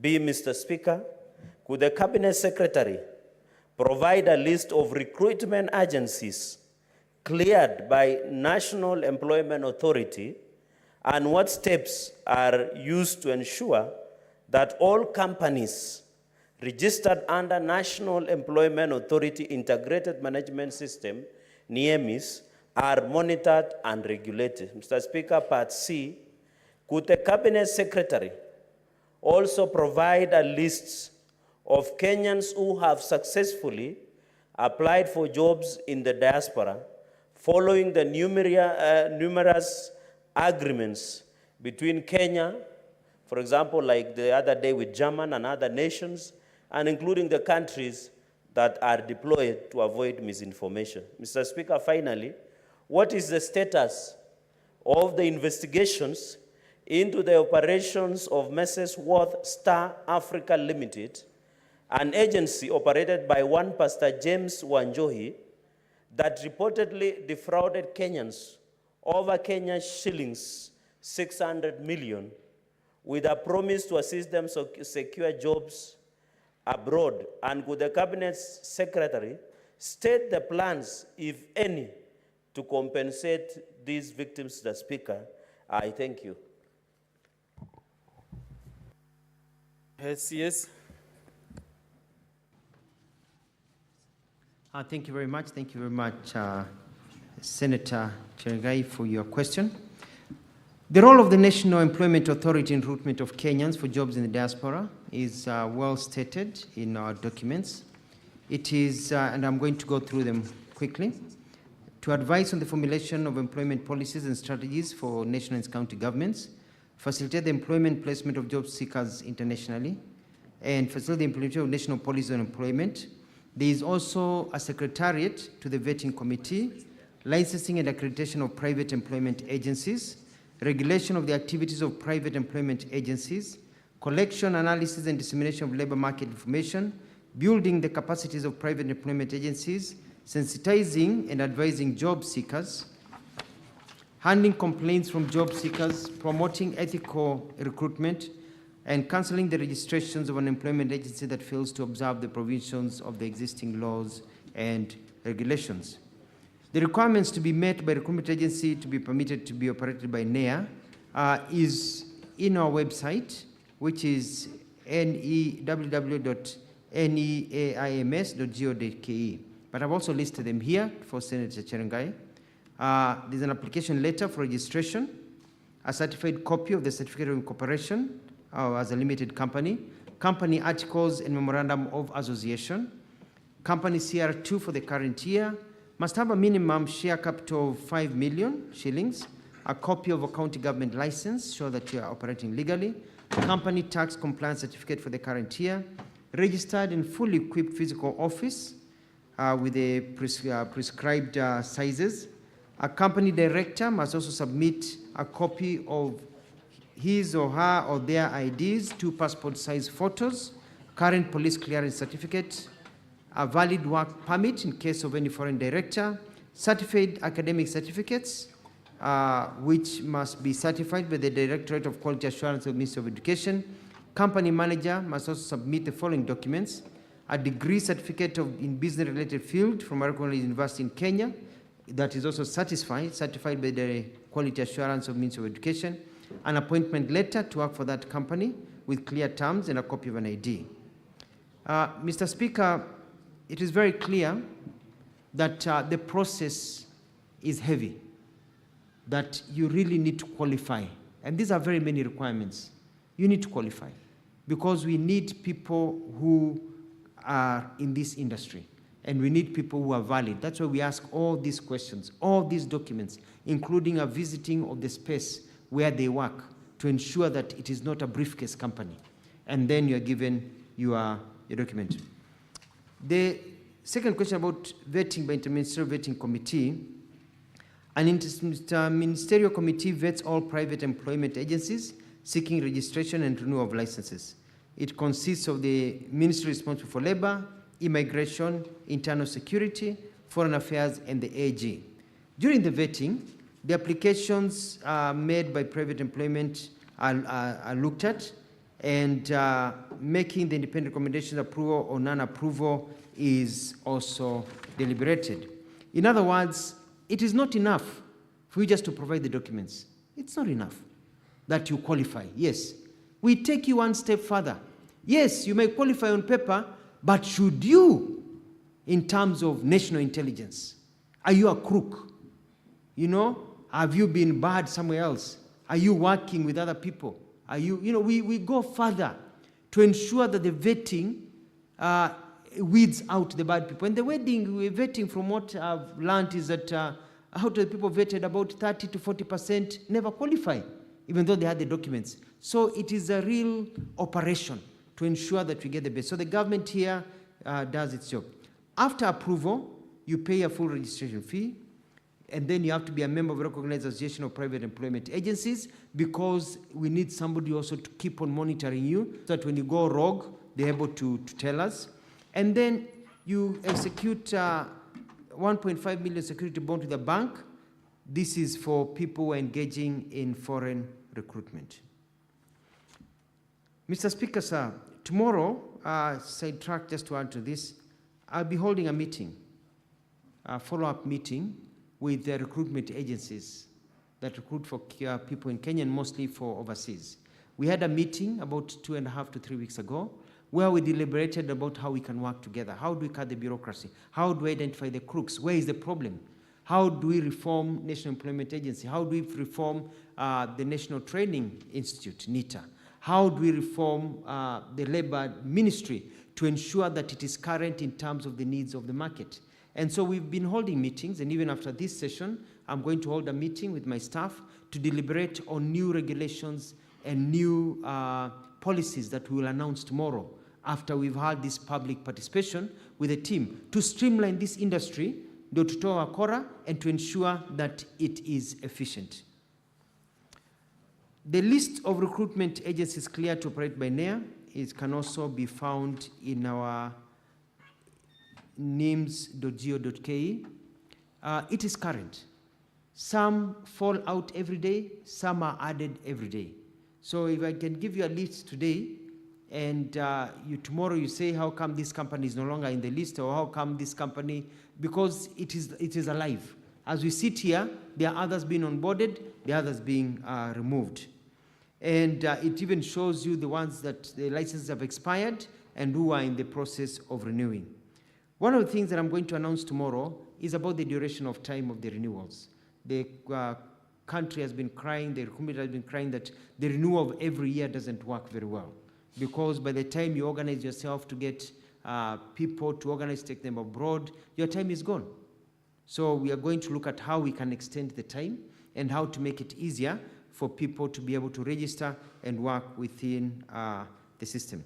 The question number C, the list of Kenyans who have successfully applied for jobs in diaspora, including the countries they are deployed. We have attached a list, and it's presented here, Cabinet, of the list of the Kenyans, and we hope that the list will grow now that we are trying to make this as efficient as possible from the Ministry of Labour. The status of investigation to the operation of Miss Worth Start Africa Limited. This is a case being handled by the Directorate of Criminal Investigations. I will be holding a meeting with the senior leadership of the DCI. They told me that they are working with close to 1,000 cases of fraud, of Kenyans who've been defrauded, and action will be taken. On the supplementary question that was asked by Senator Chirangaya, whether the ministry will compensate the victims, the ministry does not engage in defrauding.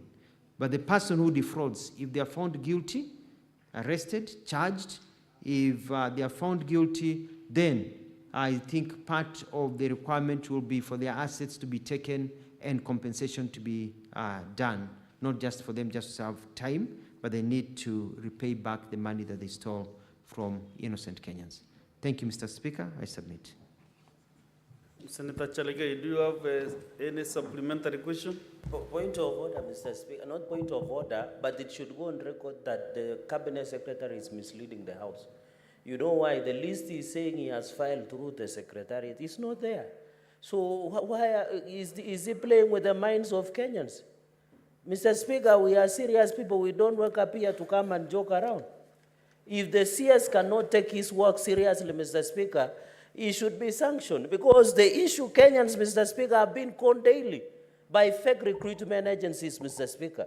So I find it a disrespect to this House that a whole Cabinet Secretary, who is not new, to come before the Senate and mislead the House, to mislead people who have sat even in Cabinet, including Senator Onyonga, who was Assistant Minister, Mr. Speaker. Is it even fair? The Cabinet Secretary must, Mr. Speaker, apologize to this House for lying, Mr. Speaker, not lying, for misrepresenting, Mr. Speaker. Senator Chalgay, Number two, Mr. Speaker. Just have your seat. Okay. For some communication. The Secretariat is following up on this list to check whether it was attached or not. So before you make those allegations, let us first confirm. You know, Senate is House of Records. We confirm first, and then you can maybe comment. But what I want to do is to ask the Secretary to confirm whether this list was attached, and also your officers also to counter-check whether they did it. But meanwhile, you can ask your supplementary questions. Mr. Speaker, and you have to note that unless you struck off the answered, because in his response, the CS says he has attached. So I hope the Secretariat will strike out that part of the answer so that we don't mislead Kenyans. One question so that I allow other colleagues, I'll come later for mine. Mr. Speaker, you agree with me, and this is my first supplementary question. No wonder Kenyans are conned daily. Because if the cabinet secretary cannot provide a list of cleared recruitment agencies in the country, by telling Kenyans to go to website, how will be somebody in Machakos, somewhere in Tala, have an internet? If the CS could come and table the list of all recruitment agencies, those who have been blacklisted, is it hard, Mr. Speaker? How will his grandmother somewhere in Makweni in Wote know from where Mr. Kafuluka comes from, Mr. Speaker? Mr. Speaker, it must be even my own grandmother somewhere in Nandi, Mr. Speaker, even in Bomet, how can they go to website? No wonder, Mr. Speaker, everybody is gone. Can the CS, Mr. Speaker, even in Meru where you come from, can the CS table the agencies that have been cleared to do recruitment, that have been blacklisted, Mr. Speaker, that are pending clearance? Then I can have satisfaction of my response to us. Otherwise, if it doesn't table, Mr. Speaker, then we are gerrymandering with the lives of Kenyans. Senator Chalege, you know the one went in Egypt a long time ago. And that is why I think in that spirit, the CS is maybe requesting you to just click on the website and get the list. Because the one has gone digital on so many things. Do you have a smartphone with you? Do you have a smartphone? We can test this website, whether it is working. No, I've just asked you a question when is it. See, I thought I should go on record. Mr. Speaker, this is not about Cherargei, it's about the ordinary Kenyans in Kibra who don't have smartphones, Mr. Speaker. How many Kenyans today have smartphones? Even in Meru itself. Senator Chalege, it might be 1%. Because this is your question. I'm just asking whether you attempted even to click on the website. Did you try? Yes, I am asking on behalf of Kenyans, Mr. Speaker. Senator It is the cabinet minister, Mr. Speaker, to provide information. Even in Nandi, the people who can access smartphones across the country are less than 1%, Mr. Speaker. So it is not fair, Mr. Speaker, that you allow the CS to slide with. No, the CS will answer your question, but I was just asking you a supplementary. No, I can prove, yes, but Mr. Speaker, I didn't get that information because when you go to website of NEA, there is no recruitment that has been blacklisted, that is pending approval, that is functional, including first choice recruitment agency, the worldwide, Mr. Speaker. So the point, Mr. Speaker, we are asking these questions on behalf of Kenyans. I'm not asking on behalf of Cherargei or my family or my other interests. But also, Senator Chalege, don't you know that also Kenyans would like to know whether you are able to use internet? Waziri, respond to the question. Thank you, Mr. Speaker, sir. I'd like to say that as far as I know with my records, I signed the list. I attached it, and it was delivered to Parliament. We'll follow up with my staff to see whether the people did the right thing. So I cannot say it is attached if it is not attached. It was part of my answer. It was delivered. And so we'll check. If there's any misnomer, my apologies, it will be given, but I believe the list is provided because I looked at the list, I signed it myself, and got it attached. Number two, Mr. Speaker, it is important, I want to say two things. One, Kenyans who are applying for jobs, applying for a job is a full-time job. If you want to apply for a job and you want to go and work in India, in Turkey, in Saudi Arabia, in many countries, if you're applying for a job, you do research about the job from wherever you are. And you may not have a smartphone, but you're a young man, and the Gen Zs who are applying for this, they have access. They can talk to somebody with a smartphone, and they can be able to look. What I want to tell Kenyans is this. Be very careful about recruitment agencies that come to your village and tell you they're recruiting you, and they want you to send you to overseas, and that you need to pay them some money to process your documents. That is why we have this list that is alive. And I know paper is important because the list I may even give you, the list I've given you on paper, has already changed because it is live. And in the words of US presidential candidate Kamala Harris, we are not going back. We have to move forward with technology. We can't continue going back on paper. We need to move forward with technology.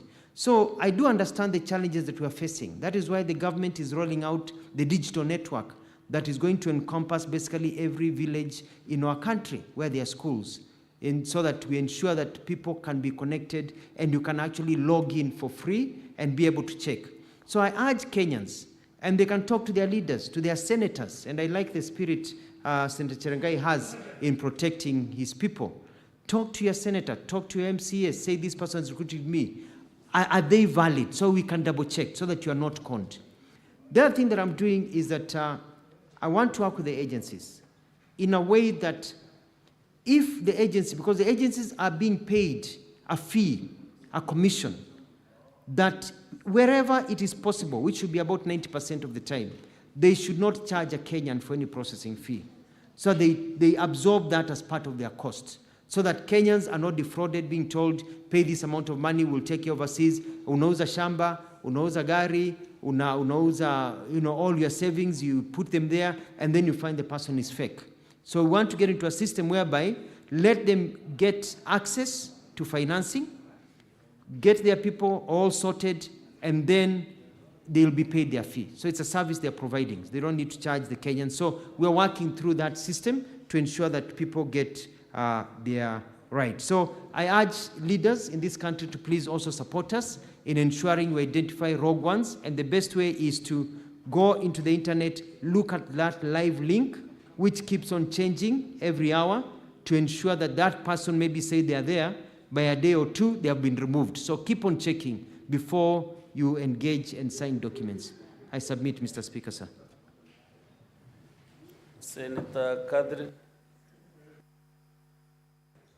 Thank you, Honorable Speaker. My question to the CS is whether to confirm that the government has appropriate bilateral agreements that have safeguarded the rights of all workers being recruited to go and work abroad, in particular noting that a number of very vulnerable workers have ended up abroad and come back in coffins, and most of those are not the kind of person you seem to have in mind who goes to a website or who has a smartphone that would actually do the research that you are thinking of. Can we have copies of these bilateral agreements submitted to ensure that it has clauses that protect against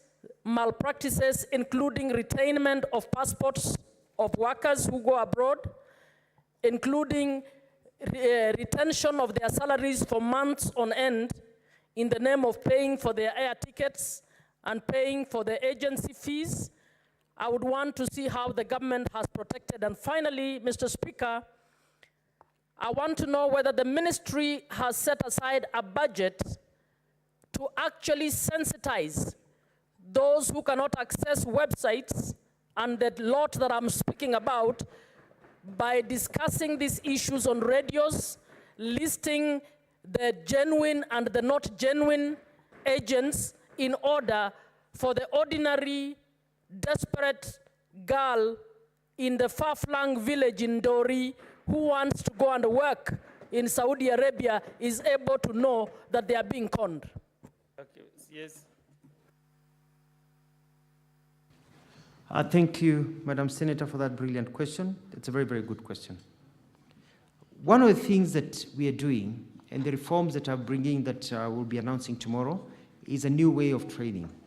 We'll ensure that anybody going, and especially to some of these countries where these issues are, and they should undergo a training. And during the training, they'll be empowered. They'll be empowered with information about what their rights are. Your passport is yours. You should never give your passport to anybody else. You give your passport maybe to the agent as they are processing, but they give it back to you before you leave the country.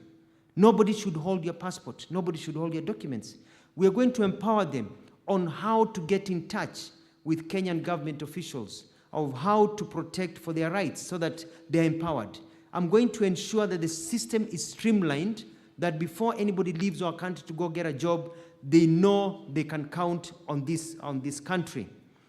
Mr. Speaker, sir, on the question about the budget to sensitize, I'd like to say I'm even going to take it a step further. We can't be operating from Nairobi. Kenya is not Nairobi. I'm working on a program to go and visit basically all the constituencies, all the counties to start with, where we will have meetings with agents, with jobs, with programs of enlightening Kenyans, working with county governments, but also mostly with members of parliament, so that we can be able to empower Kenyans and give them the information. And we'll be able to communicate to media and vernacular stations. We'll be able to tell the stories that we are telling so that people are aware. And I'll even go a step further with the guidance given, whereby we are going to run adverts and communication programs to empower Kenyans. Not only about the challenges they face, but also of the various opportunities. Mr. Speaker, sir, I'm currently looking at it this way.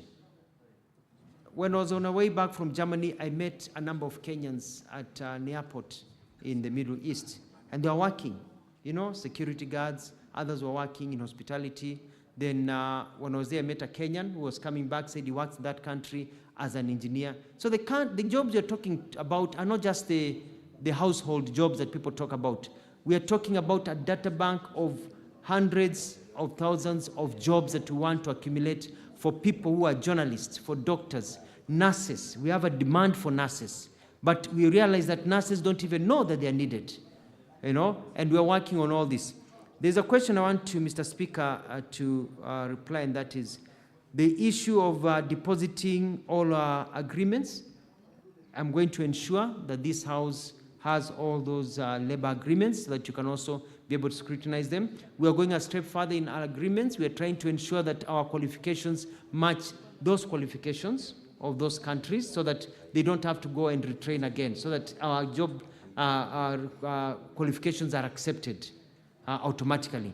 We also making sure that they are protected by immigration, and interior governments over there from harassment and also from being deported without being heard. So we are looking at all those rights. So we've learned our lesson over the last few years. I'm quite lucky, and I thank the President for putting me in this docket, because the experience I garnered as a Minister of Foreign Affairs and Diaspora is really coming in handy, because these are not new things to me. Now I'm in the right ministry to correct all the problems that have been going on. I submit, Madam Speaker. Senator Moffair.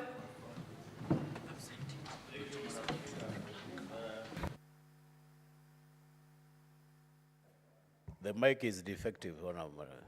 It's working. These innovations,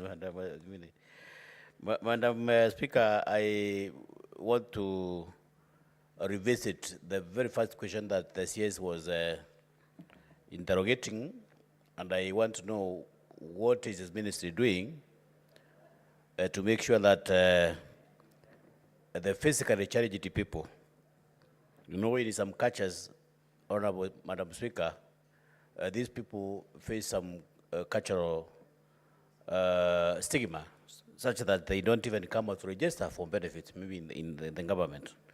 What initiative is the ministry trying to undertake to make sure that these people are whipped into registering so that they can benefit from your ministry? Number two, Honorable Speaker, we have seen very old people travel to far-flung places in search of these benefits. What is the ministry doing to make sure that they devolve these services very close to the people who are supposed to benefit from those services? Thank you, Madam Speaker.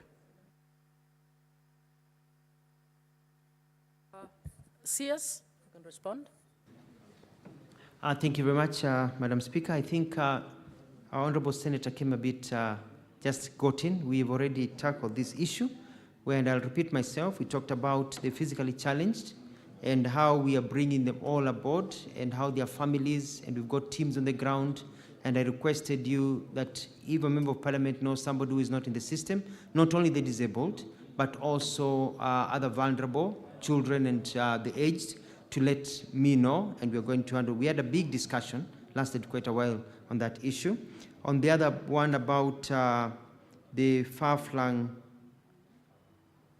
I think I lost the final question about people of far-flung places. I already made an announcement right here, and I announced a new policy that from December 1st, we are going digital. They'll get their money on their phone. So we had a discussion about that earlier before you came. Thank you, Madam Speaker. Senator Onyonka.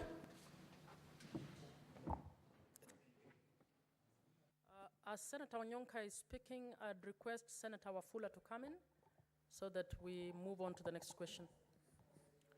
Thank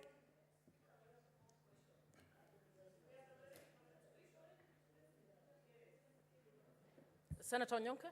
Thank you, Madam Speaker. CS, Madam Speaker, I would like you to protect me because my colleagues seem to be Order, consulting. honorable members, can we hear Senator Onyonka in silence, please? Thank you. CS, I am happy to see you here today because I know you as a friend of mine and somebody I've worked with before. I'm actually going to ask a very simple question. If you remember when you started talking about the declaration of the provision of information, and you brought in the data protection law. When I walked in, that is actually what you said. You said that it's not possible for you to avail information so that we can know who has received social protection money. The reason for that, CS, is because the people of Kisii County that I represent have been asking me to give them the names of the people from the wards all the way to the sub-counties. How many people does the Kenyan government provide finances to or pay the monthly stipend to from all our wards and all our sub-counties? CS, I believe that the law doesn't stop you because essentially the argument you're making is that you cannot disclose that information, and I believe that could also be the clever way on how you're trying to justify and say that you can't give us the names of the people who have gotten jobs ever since the government started signing the bilateral agreements. CS, we want that list. The reason why we want that list is that Kenyans, we have a bad habit. When we are given an opportunity to look for things which we call Kenyan, we only share them with our tribes and our friends, our cousins and our families.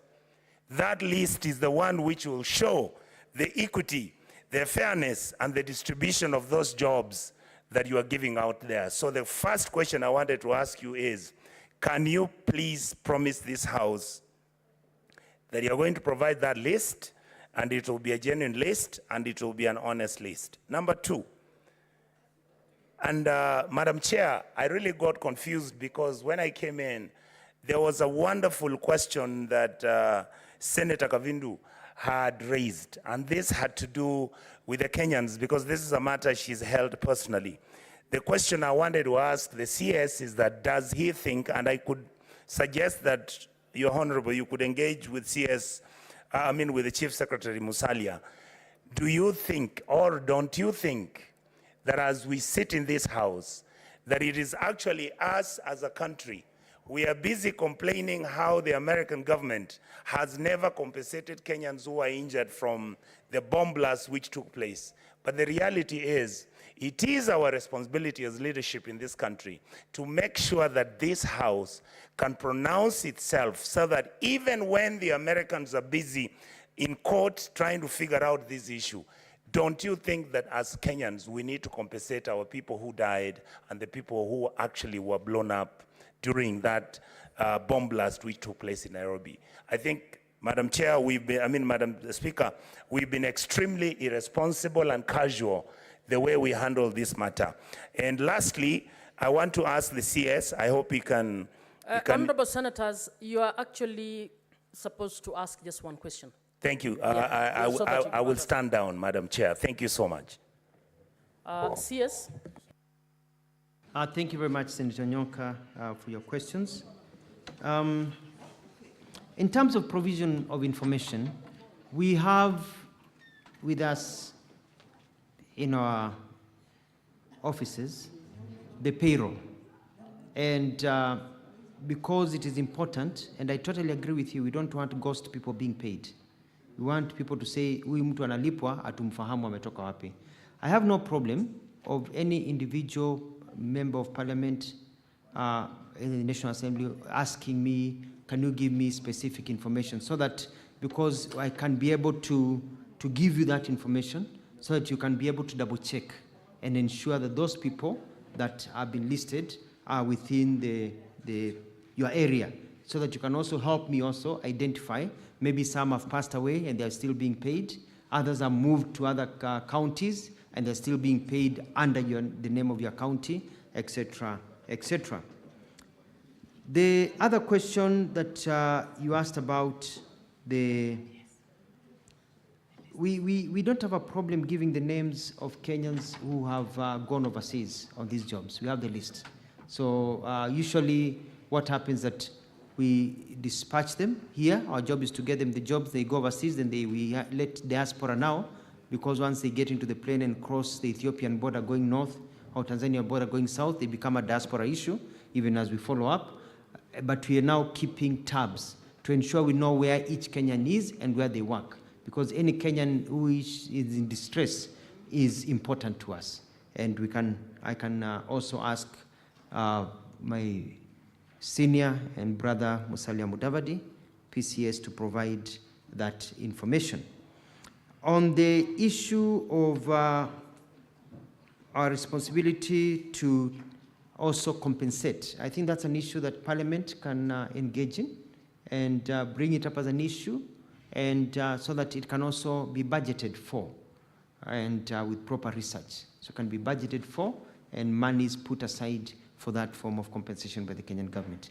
But in the meantime, we are going to push for them to get their rights from the United States and other areas where they should be paid. I submit, Madam Speaker. Senator Cherarke, your second supplementary question, please. Thank you, Madam Speaker. My final question to the CS. Bwana CS, there are ladies who have given birth in Saudi Arabia, popularly known as Kadamas, who have stranded children, and they cannot come back to the country because there is perception that it is child trafficking, yet DNA has been done to confirm that it belongs to them. What is the ministry doing to ensure that they are able, through the diaspora department, that they are able to come back home without having those restrictions from that country? I thank you, Madam Speaker. CS. Thank you very much. When I was in Saudi Arabia, I met families. I met a lot of single mothers with children born in Saudi Arabia. And I engaged the Saudi Arabian government, and they said that because of the issue of child trafficking, they cannot just allow a mother to just take a child and say, this is my child, and come home. Because they realize very quickly, a girl is coming home, another girl says, chukua huyu mtoto pelekea mama yangu. And the child never reaches, or it becomes like child trafficking program. Therefore, we agreed, and they have instituted a DNA system. So the mother undergoes a DNA with the child, and there's verification that this is actually your child. And then a permit is given for you to travel with that child and leave the country. Basically, they are protecting so that a mother doesn't wake up and say, my child is missing. And you look for that child, unakuta aliingia ndege na Mkenya ama Muganda ama another person from an African country, Nigeria, Tanzania, anywhere, na ameenda. And walisema na mtoto wao. So it's also protecting our children who are born in those countries, so that the mother knows that my child, hata akipatikana kwa barabara, hata toroshwa, apelekwe nchi ingine akauzwe huko, because a DNA will need to be done. So we worked on that, and now we have safe houses that are continuing being set up, so that when a mother is in distress, a child is in distress, there's a safe house where you can actually go and say, that is my child. That is, so there's an organized system to protect them. Finally, I'd like to say that, Madam Speaker, with your permission, I believe that the documents are already on your table that Senator Cherengai was asking about, that saying that we are not tabled. I think they're already they have been found within the system over here. I submit. Thank you, Madam Speaker. Senator.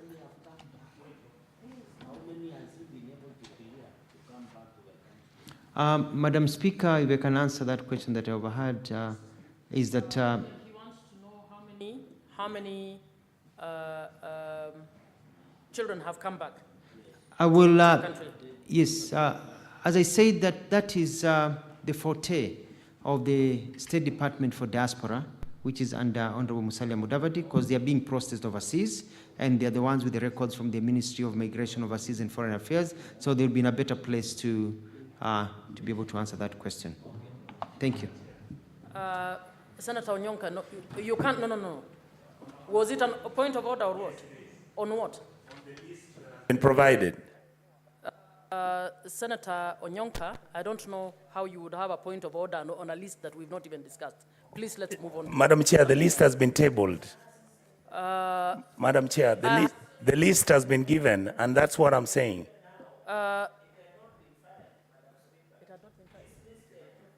Yes. And the list doesn't have individuals, and it just has numbers, Madam. There is no information on this thing. Senator Cherarke, do you want to just speak to the list quickly? Madam Speaker, you know, when you table documents, you know, the Senate has the jurisdiction of High Court, as you are a senior counsel in this republic. The CS had said in answer that he had attached the list, but what he has done, he has given us numbers. We don't know who these are. He has child in this country, so can we get a detailed list of what my question required, Madam Speaker, and I'll be grateful. I thank you. CS, we expect that you will submit the list as was expected in the question. So kindly ensure that that happens. Please confirm that you will do that. Okay. We are requesting that the list be provided in the proper format. A list is not just numbers. So we are requesting that that happens within the next 2 days. Should be submitted.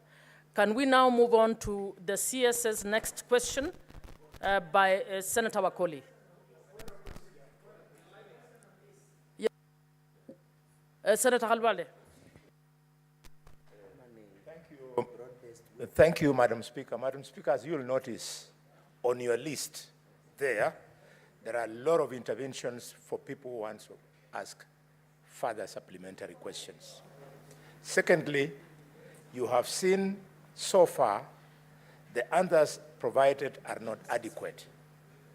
I plead that you consider stepping the question down so that the minister can be given another opportunity to respond to these things. We have very serious matters on these bilateral agreements.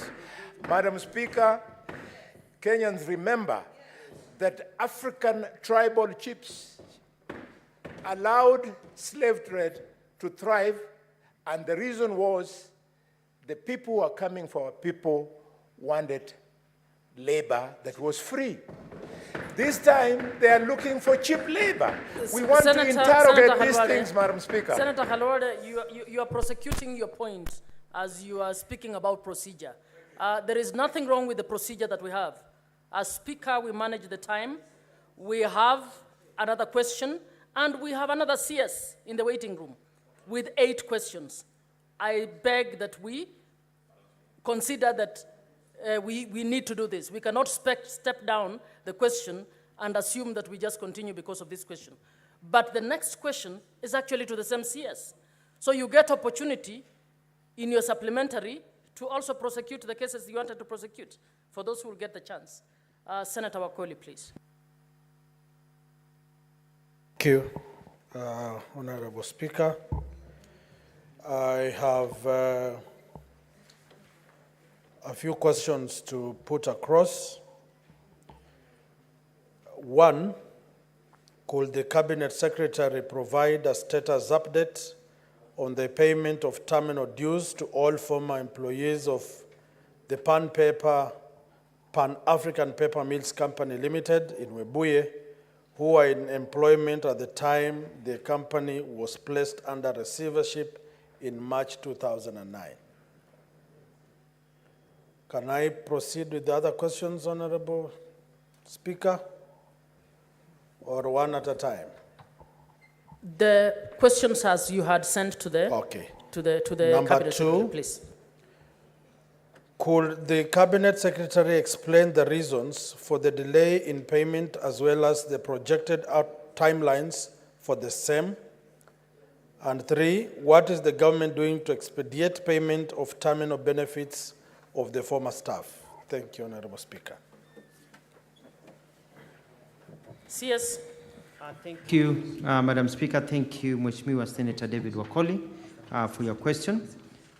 My response is as follows.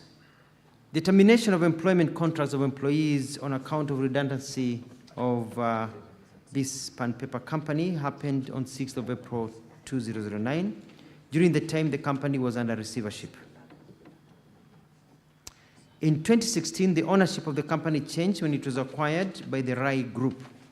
Upon reopening of the company, many of the employees who served under the previous management were hired by the new management to work in various capacities, and which included the locals, and where for both outsource and co-establishment got to a total of 479 employees. All the workers were terminated on account of redundancy by the receiver with effect from 6th of April 2009.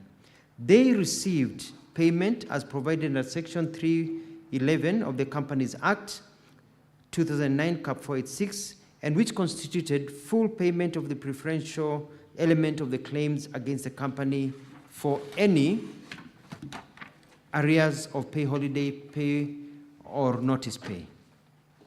For more information, there's an exeter that we have attached, dated 6th of April 2009, paragraph 2 and 3. The State Department of Industry in 2021, using documents from the receiver manager, which is PricewaterhouseCoopers company, was able to recommend payment of 229 plus million as terminal benefits to former employees of Pan-African Paper Mills Company Limited. And that is also annexure 2. And also you can see there's attached a letter from the ministry in charge of trade. And so that's the first question. On the second question, whether the delay on payments, why have they been there, and the reason is as follows. The State Department for Industry, which was directed to pay, made a request for funds to the National Treasury in May 2021 and October 2023. In November 2023, just a year ago, the National Treasury requested the State Department for Industry to prioritize these funds in this new financial year and the next financial year in the sector working groups. However, due to the budget ceilings at the sector working group for financial year 2024-2025, the amount to be paid to the former employees could not be covered. That is also covered in Annex 3 of the documents provided to us to give to you. And that is where there's been a delay. So we're expecting that they'll be covered in the future, and maybe the Ministry of Trade can clarify further. The question number 3 was, what is the government doing to expedite payment of terminal benefits to the former staff? And the response is that the Ministry of Investment, Trade and Industry, through the State Department of Industry, communicated to the National Treasury in December 2023, appealing for additional funds to enable them pay dues to former staff. And I want to say that, Senator Wakoli, this is a very good question, timely, because as a result of this question, this issue is now alive, and we've been able to talk to the Department of Trade, and so the file has moved up, and I believe they're working on it. They're working on it, and they're working with Treasury, so it has come up, so it is not forgotten. I submit, Madam Senator. Senator Wakoli, you have 2 more supplementary questions. Do you want to ask them now, or do you want to give an opportunity to other members first? Or do you want to ask one now and one later? But Chair, I can give members an opportunity to ask. Is Senator Murango there? Senator Mbugua. Thank you, Madam Speaker. My question is related to question number 51, which the CS was addressing earlier. And the CS had told us that one of the rules of the ministry through the National Employment Authority is to facilitate employment and placement of job seekers internationally. In the spirit of promoting equity and fairness, can the CS clearly tell this House and the country these jobs the government, through His Excellency the President, the government is pursuing, whether they are being applied for, either through the government or through the agency, and the procedures to be applied, because the word out there is that some jobs are being gotten directly from the government and others through the agency. Can the CS clear that, please? Thank you.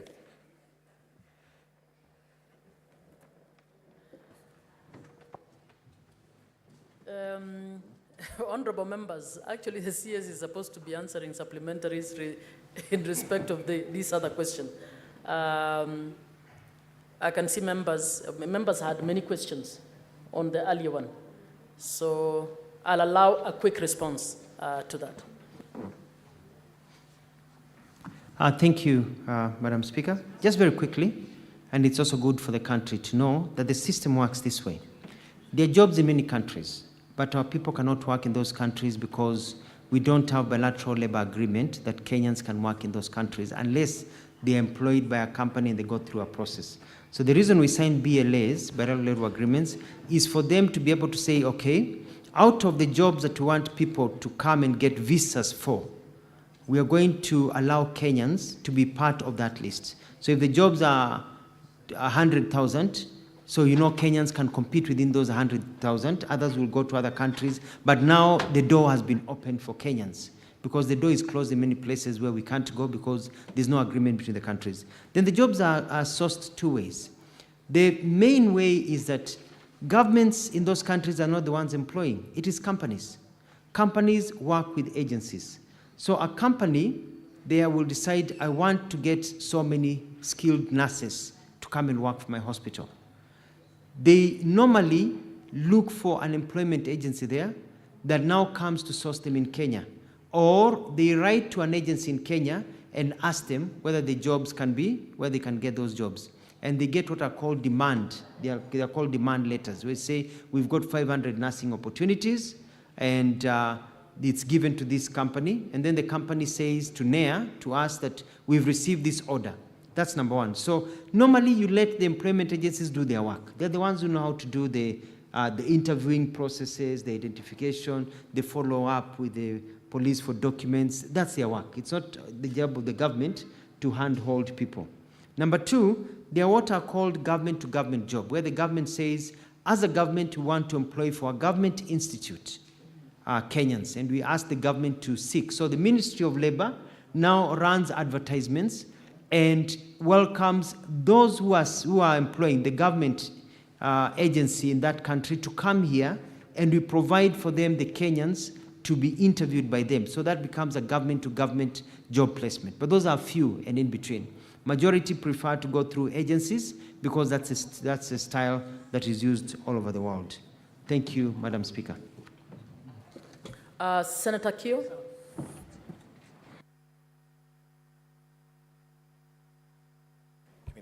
Thank you. So, Madam Speaker, before I ask my supplementary, then I would seek your guidance on how to proceed. Because It's on the earlier one. Yes, mine is on the earlier one. Honorable Senators, I'll allow one question since it's the same CS, and that seems to be, most of the members' questions seem to be around that. Right. One short question. Thank you. I will try to make it short. So, Bwana CS, thanks for coming, and thanks for your responses to the questions by members.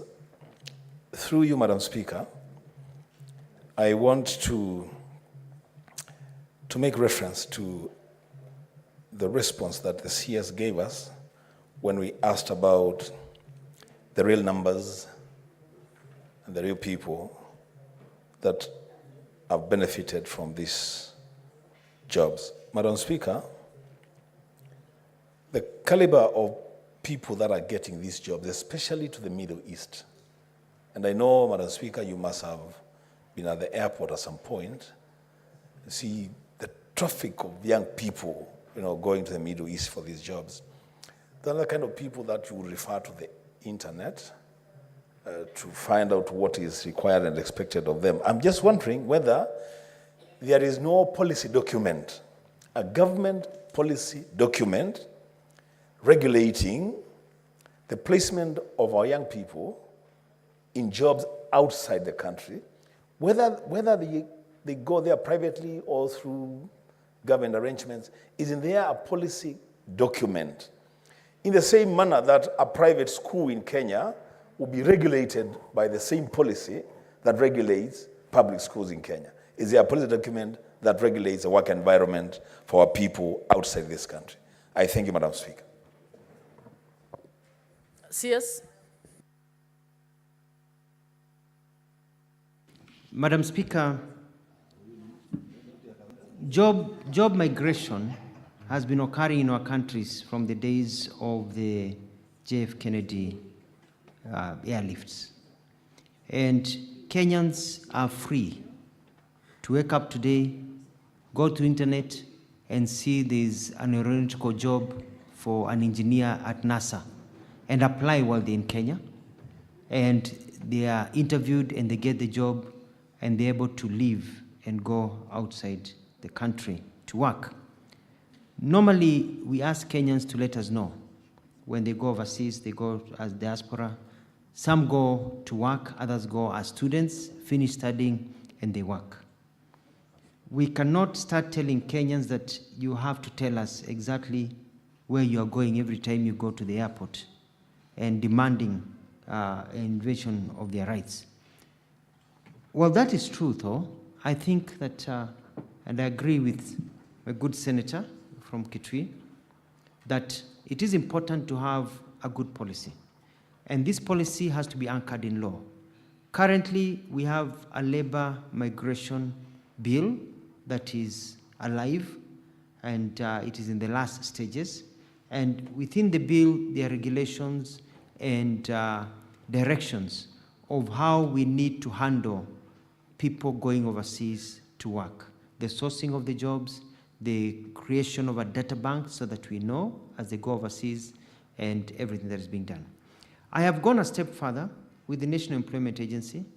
We are now requiring that any Kenyan hired through our agencies, and which are the majority, that those Kenyans have to get a letter from my ministry which clears them. And the letter says, we have looked at everything, the documents are okay, and we have looked at this agency, this is okay, and we have created a letter. And that letter, we are now tying in our networks. I'm trying to find the right word. We are using our system, and we are matching it with the immigration system, so that as you leave the country, once we give you that letter, we ensure that your details are captured in the immigration system. So as you leave the country, when you present your passport and they scan it, immediately it comes up there to show that this person is actually going away for employment. So that we know, because some get the demand, they get the letters and they don't leave the country, they change their minds. They get better jobs in the country, or they decide otherwise, so that we'll know exactly who is leaving the country, their full names and where they are going, because the ticket details will be right there, so that we capture it, so we don't have to follow up. And then that information is given to diaspora, so even as they arrive to a particular country, the embassies know we have the following person coming to this country and coming to this city to work here, because we are interlinking the systems. And so that is a process that we'll be announcing tomorrow as part of the reforms that we're undertaking. Honorable Senators, sorry to disappoint you. We have to move on back to the questioner to ask the supplementary questions, because the next CS has to come in. Senator Wafula, please.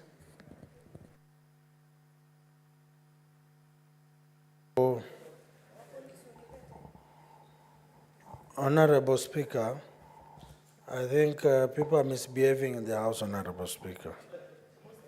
We are not in an auction ring, Honorable Speaker.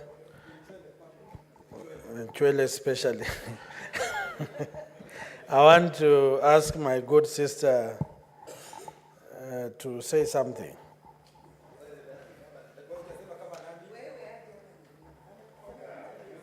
I've delegated one of my supplementary questions to, and the Honorable Speaker has no option. Senator.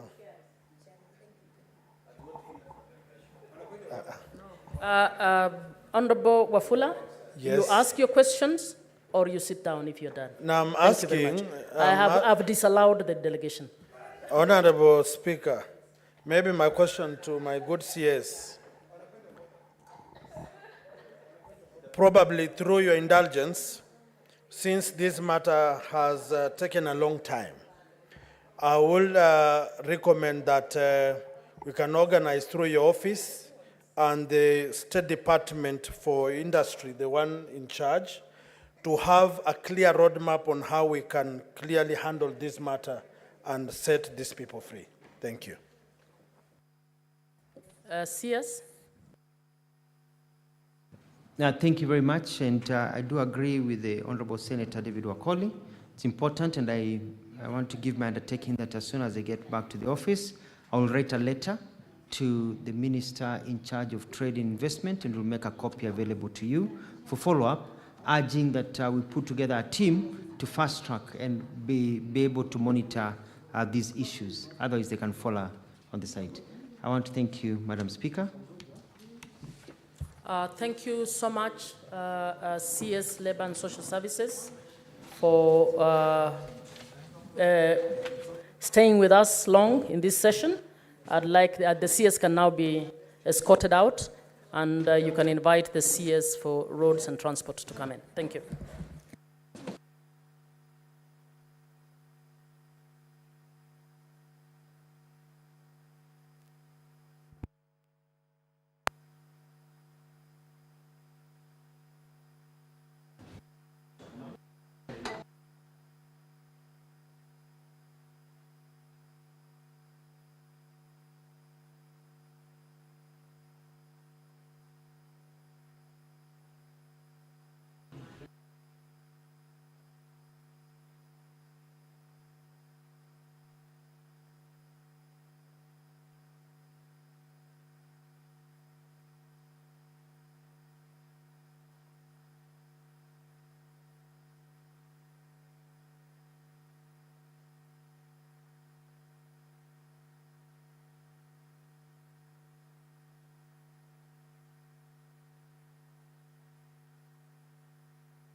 This minister there, is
Honorable Senators, the Honorable CS for Roads and Transport has come in, so we will move on to the next session. And the first question is by Senator Mofaya. Question 62.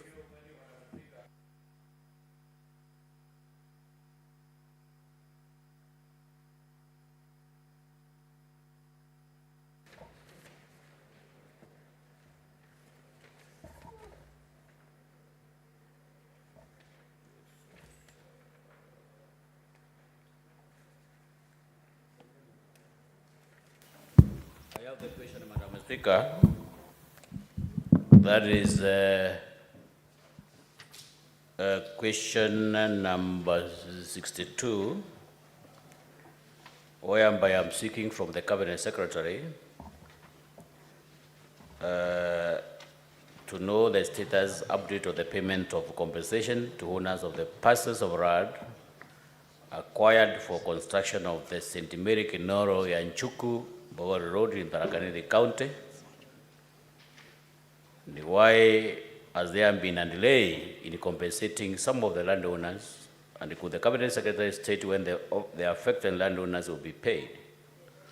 3, what measures has the ministry put in place to guarantee timely compensation of individuals affected by road construction projects in the future? Thank you, Madam Speaker. Sorry, CS?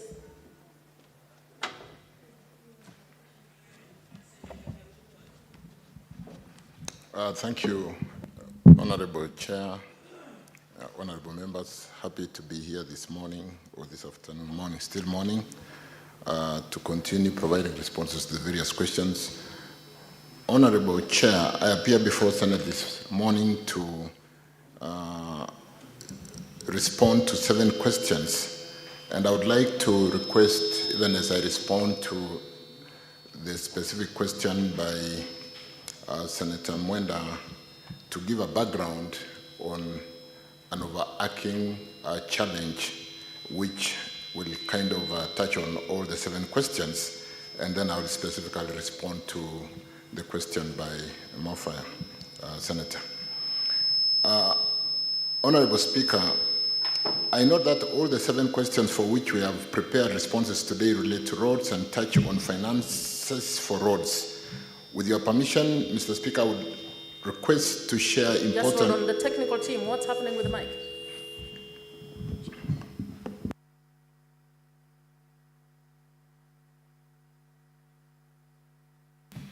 Is it okay? Thank you.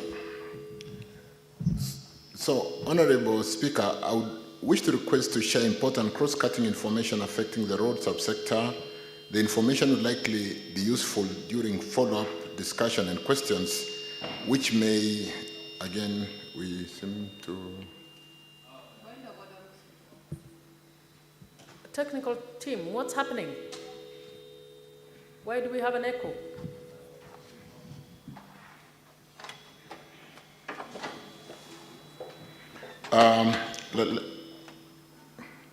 Let's try again. Maybe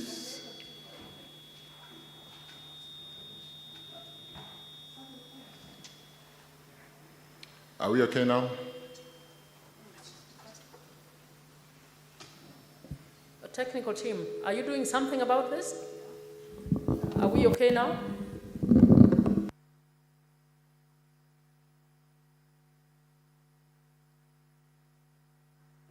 Proceed, CS.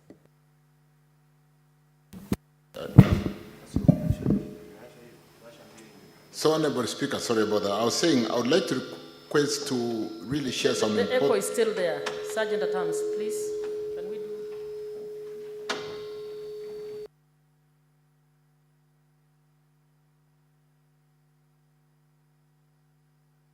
CS, can you just retreat for 3 minutes so that we just get them to organize this?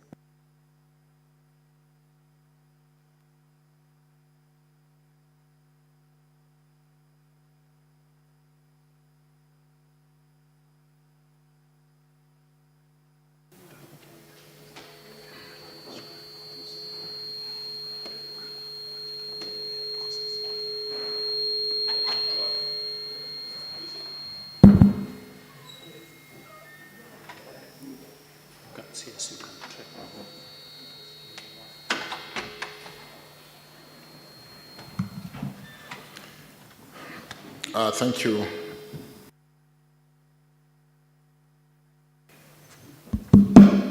Thank you, Honorable Speaker and members. I was basically giving a background on Speaker, the background information that I was requesting to share. It looks like we are not getting over it. Maybe. If you pull it and hold it in your hands, might it help?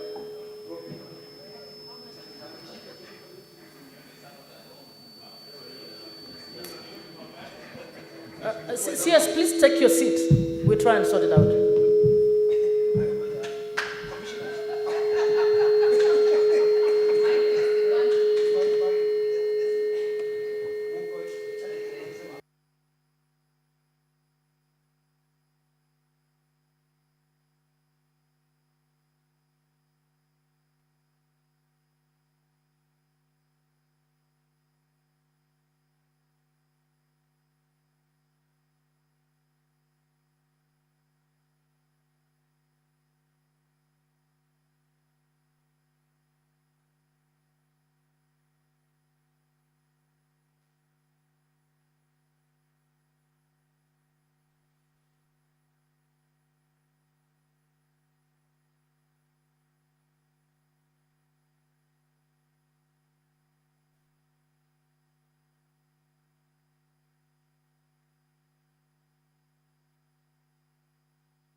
CS, you can resume.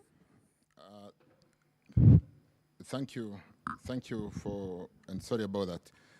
So, Honorable Chair, Honorable Members, I was basically saying that I would like to request to share some important cross-cutting information affecting the road subsector. The information will likely be useful during follow-up discussions, which may arise after the substantive answers given to each road-related question. The information I'm going to share, Honorable Chair, broadly is categorized in two parts, namely road maintenance and road development.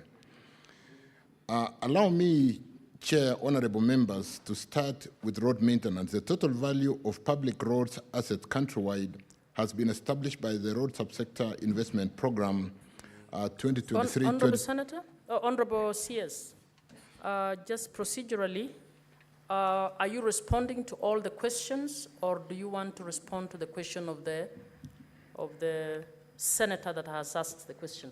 Because the standing orders require that you respond to the questions that have been asked. So I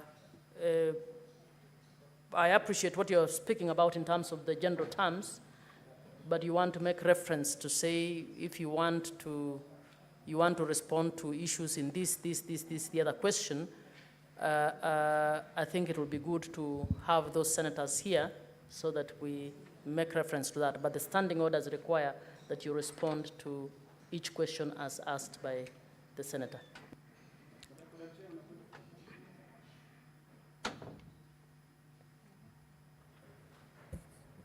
Yes, Senator Kenywa.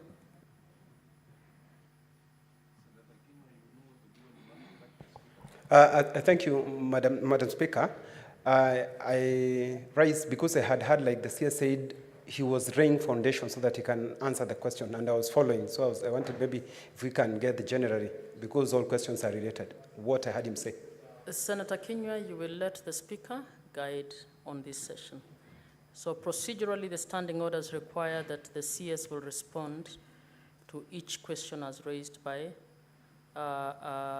each senator. I am asking the CS to, because he started generally, to indicate whether his general remarks are intended to provide a cross-cutting response or to questions this, that, and the other. And hopefully we have all the senators who are asking their questions in the House. I just asked that, and I would like you to allow the CS to respond, please. Thank you, Honorable Chair. I'll respond to all the questions specifically as they are put before the House this morning.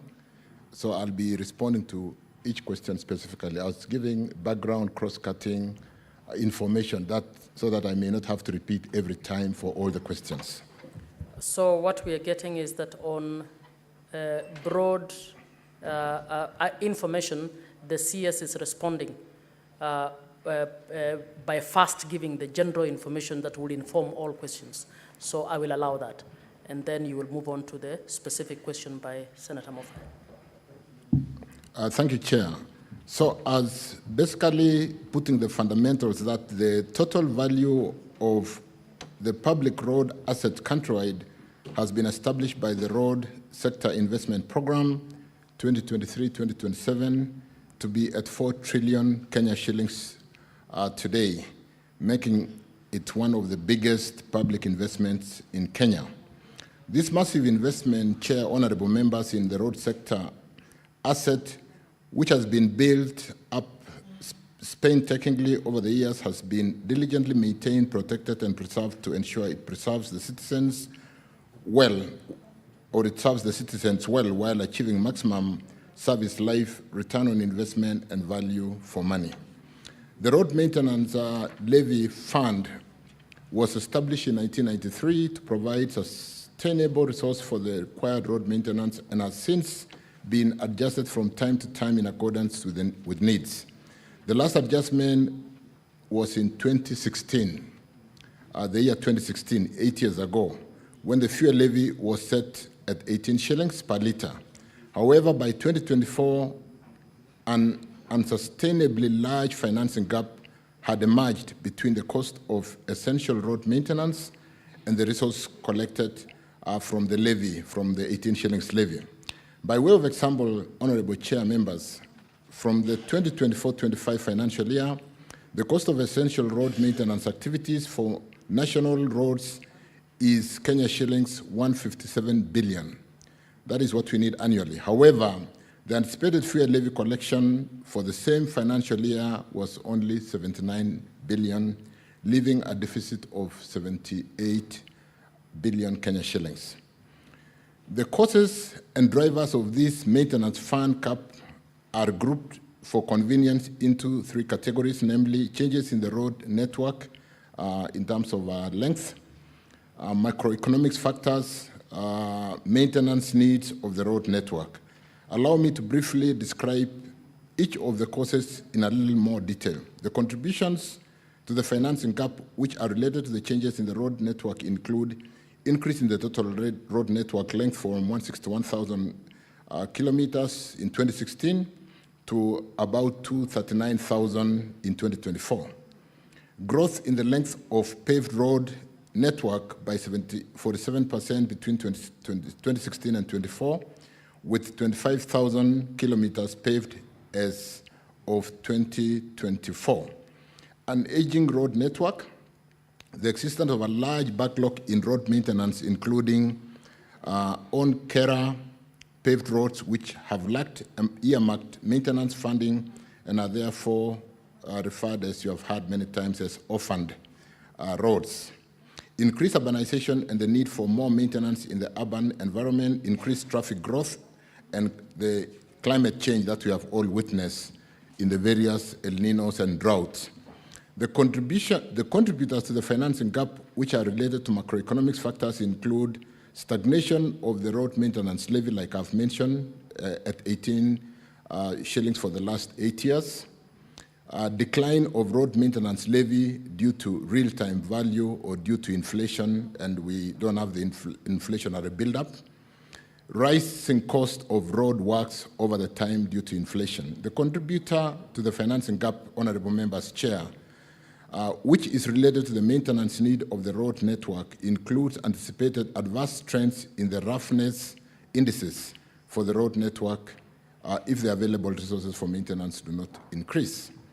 Roughness index, Chair, members, is a technical term used internationally within road sector and is a well-known measure of road condition. Honorable Speaker, because of the above-mentioned funding gap in road maintenance, my ministry has not been able to perform all the required maintenance. Indeed, in the financial year just ended, the road agencies for the first time ever were forced to suspend award of a number of already tendered maintenance activities due to lack of budget. Following from the above situation, a proposal for review of the road maintenance levy by 7 shillings from 18 to 25 litres was formulated several months ago to partially fill the maintenance gap.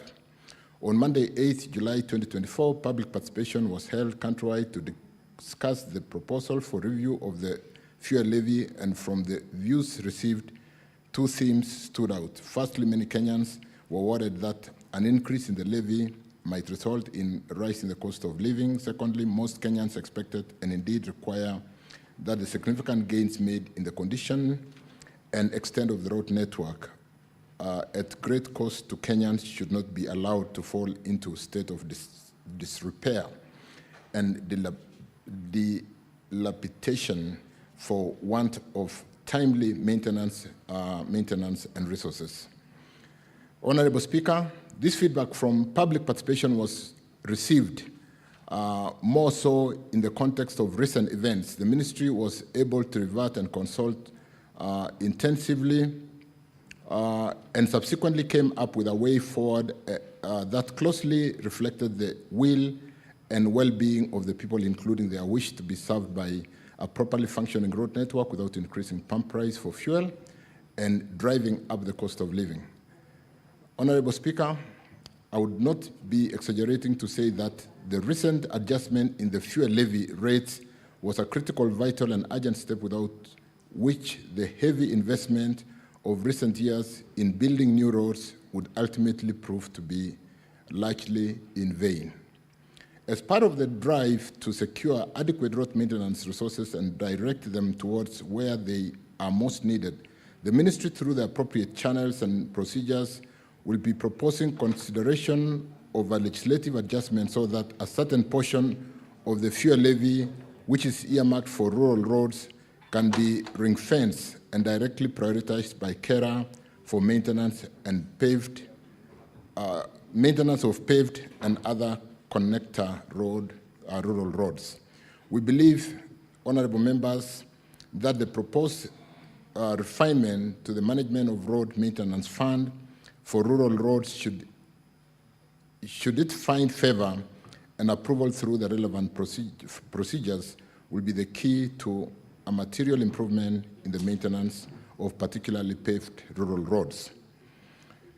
That was on the maintenance. On the development, Honorable Chair, Honorable Members, allow me to turn to, in March this year, this distinguished House was appraised by my predecessor about the situation at the time with regard to the development vote.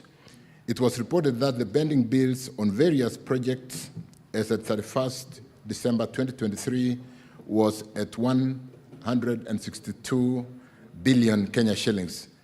The updated pending bills as of June 30th, 2024 stood at 165 billion Kenya shillings. The consequences of the road project funding gap, which have been well noted by members of this House who are very well informed on the status of road projects in their respective regions. Most projects funded under the development vote are progressing much slower than they ought to be and have significant payment arrears which have built up from the year 2020 or even earlier And while the now nullified Finance Bill 2024 had put in place substantive measures to begin to remedy the situation, we are fully cognizant of the new realities and are working closely with the National Treasury to ensure that impactful budgetary allocations are retained going forward. The main challenge, honorable members, Chair, with roads development is budget inadequacy. The average net GOK development budget ceiling in recent years averaged 55 billion Kenya shillings. As of 30th June 2024, the outstanding commitments on contracted road projects amounted to approximately 700 billion, including an outstanding bill portfolio, like I've mentioned, in pending bills of 165 billion. Therefore, with the current average net GOK annual budget ceiling allocation of 55 billion, the committed road projects would take approximately 15 years to complete. The low annual net GOK ceiling of 55 billion, honorable members, also results in thin spread of budgetary allocation to projects, which results in various negative consequences. With that background, Chair, and thank you for allowing me to go through that background, I now wish to turn to the question raised by Honorable Senator for Tharaka Nithi, Mwenda Kadhaya Mofaya. Honorable Speaker,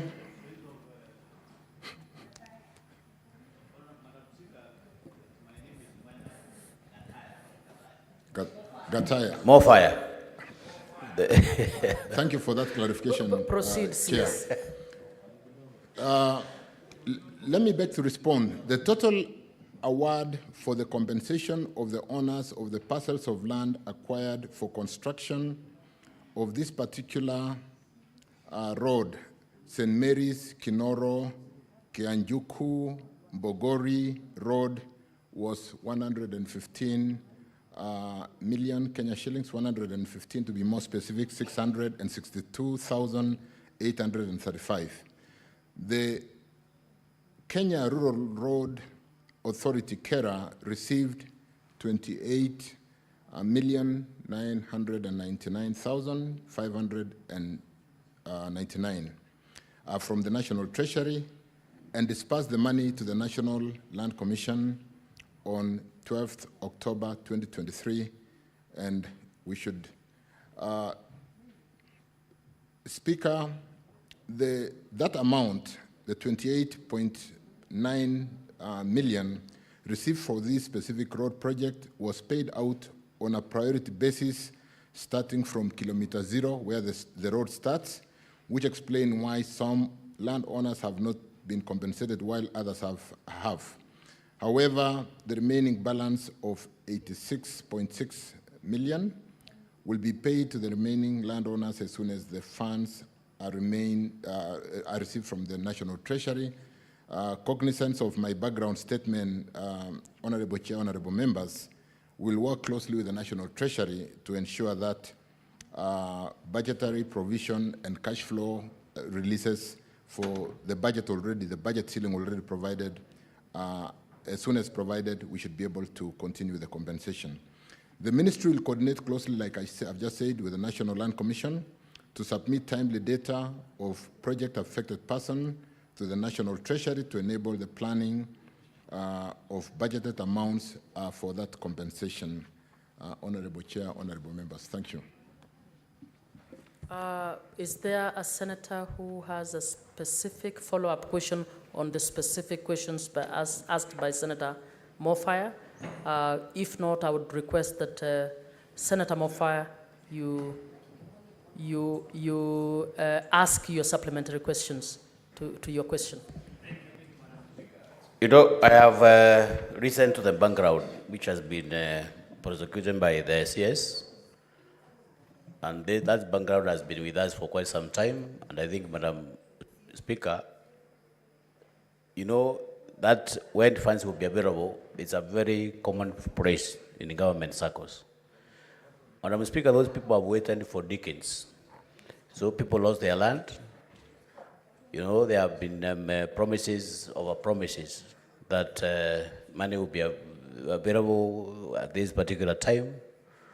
But those people, Madam Speaker, are running out of patience. And I think the CS should state categorically when these people are likely to get their dues. Because, Madam Speaker, they have matched to the relevant departments, the relevant ministries, and the answer is they will be paid when the money will be available. That is an answer, Honorable Madam Speaker, that is not bankable, and I cannot go back to the people and tell them that money will be being paid when money will be available. So I don't know what measures is the CS taking to make sure that those people are compensated. You know, those are poor people, Madam Speaker. They are people who have lost their land. They are just commoners in the village. And they have been waiting for that money for the last almost 10 years or so. So I think it's important that the CS comes out clearly and assures this House there is any measure which is supposed to be put in place to expedite this process, that these people get their dues as required. CS?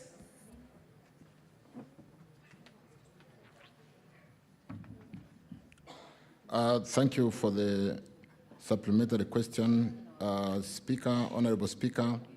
I take note of Senator Mwenda's supplementary question and wish to confirm, Honorable Chair, that we will pay attention and provide priority to the ongoing projects. Very importantly, when there is a budget ceiling and a budget which we do work together between the National Treasury, Parliament, and the Ministry. And having given the background of the 2024-25 Finance Bill, which did provide for a lot of these budgetary requirements, Honorable Chair, I want to confirm that we'll closely pay attention, particularly to the compensation to the project-affected persons.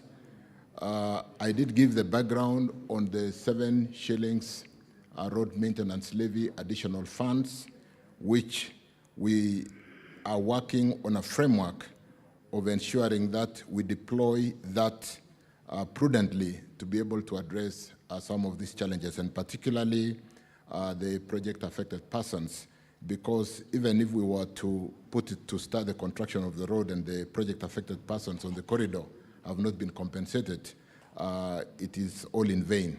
So let me confirm, Chair, that I'll pay attention to the ongoing projects, particularly compensation of the project-affected persons, as we work through the additional road maintenance levy. We are working on a framework of securitization and seeing whether, like I said during my confirmation hearing, whether we can get a bullet payment and sort out all the outstanding pending bills. Thank you, Honorable Chair. Senator Mofaya?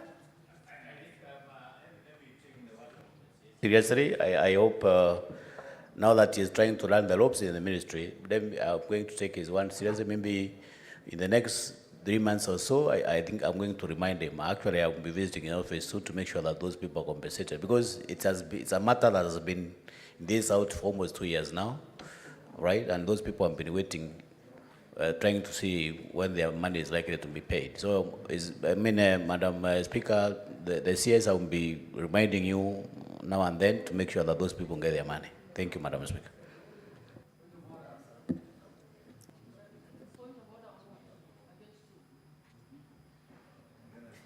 Madam Speaker, I seek your indulgence and advice, because looking at the questions that are being asked, they are somehow related.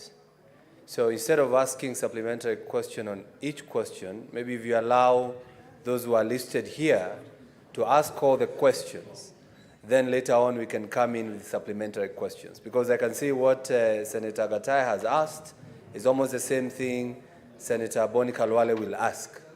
So that we can have supplementary questions that are somehow combined. Well, thank you, Senator Thangwa. I think what I had thought, that's why I said we will only allow you to ask if you have one on that specific issue.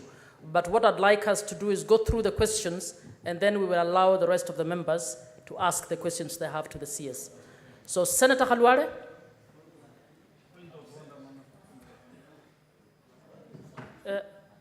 DS. Thank you, Madam Speaker, for your guidance. But specifically, I have an issue on this particular road because it traverses Meru County. Proceed. Thank you, Madam Speaker. My question is still on this same road. This section now, which is St. Mary's Kinoro, is in Meru County. And I am aware about the compensations, they have not been done. But more importantly, Mr. CS, Honorable CS, is the state of that road. Because in Meru County I come from, we are losing a lot of resource, as in loans. Because Mr. CS, like this Kinoro, St. Mary's Kinoro Road is a paved road, but very dilapidated, and there is no maintenance on that road. There is a lot of potholes, lack of drainage on that section. So we are losing another very important resource from Chogolia, which is traversing almost 6 constituencies from Chogolia, which passes through Mara constituency, South Imenti, Central Imenti, up to North Imenti. This is Chogolia, Marimba, Meru Town Road. Has the same problem, Madam Speaker. Don't cut me short, Madam Speaker. This is very important and it is right in my heart, Madam Speaker. So I'm kindly requesting whether maybe as you look for resources, whether you can be able to allocate some resources, which I've really canvassed even with the ministry, the carer and all these people. They are aware of that problem. Okay. Mr. CS, some of us even getting to our homes is a problem because the county governments are not working for us. So even drones leading to our villages, even to my house.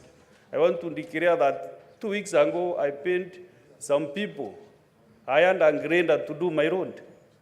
As a senator for Meru, I was doing it when I was a member of parliament. But people in the village are crying, why you are very senior as a senator, you can't do the road nowadays. So I was forced to hire a grinder to do that particular road to my house. And this is in Lekon because I've canvassed this in all the offices. They are aware of the problems you have in that county. Thank you, Madam Speaker.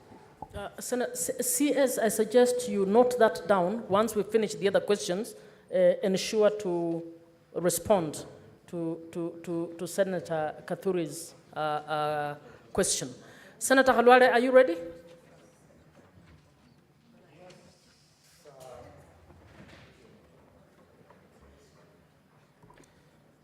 Yes, Madam Chair.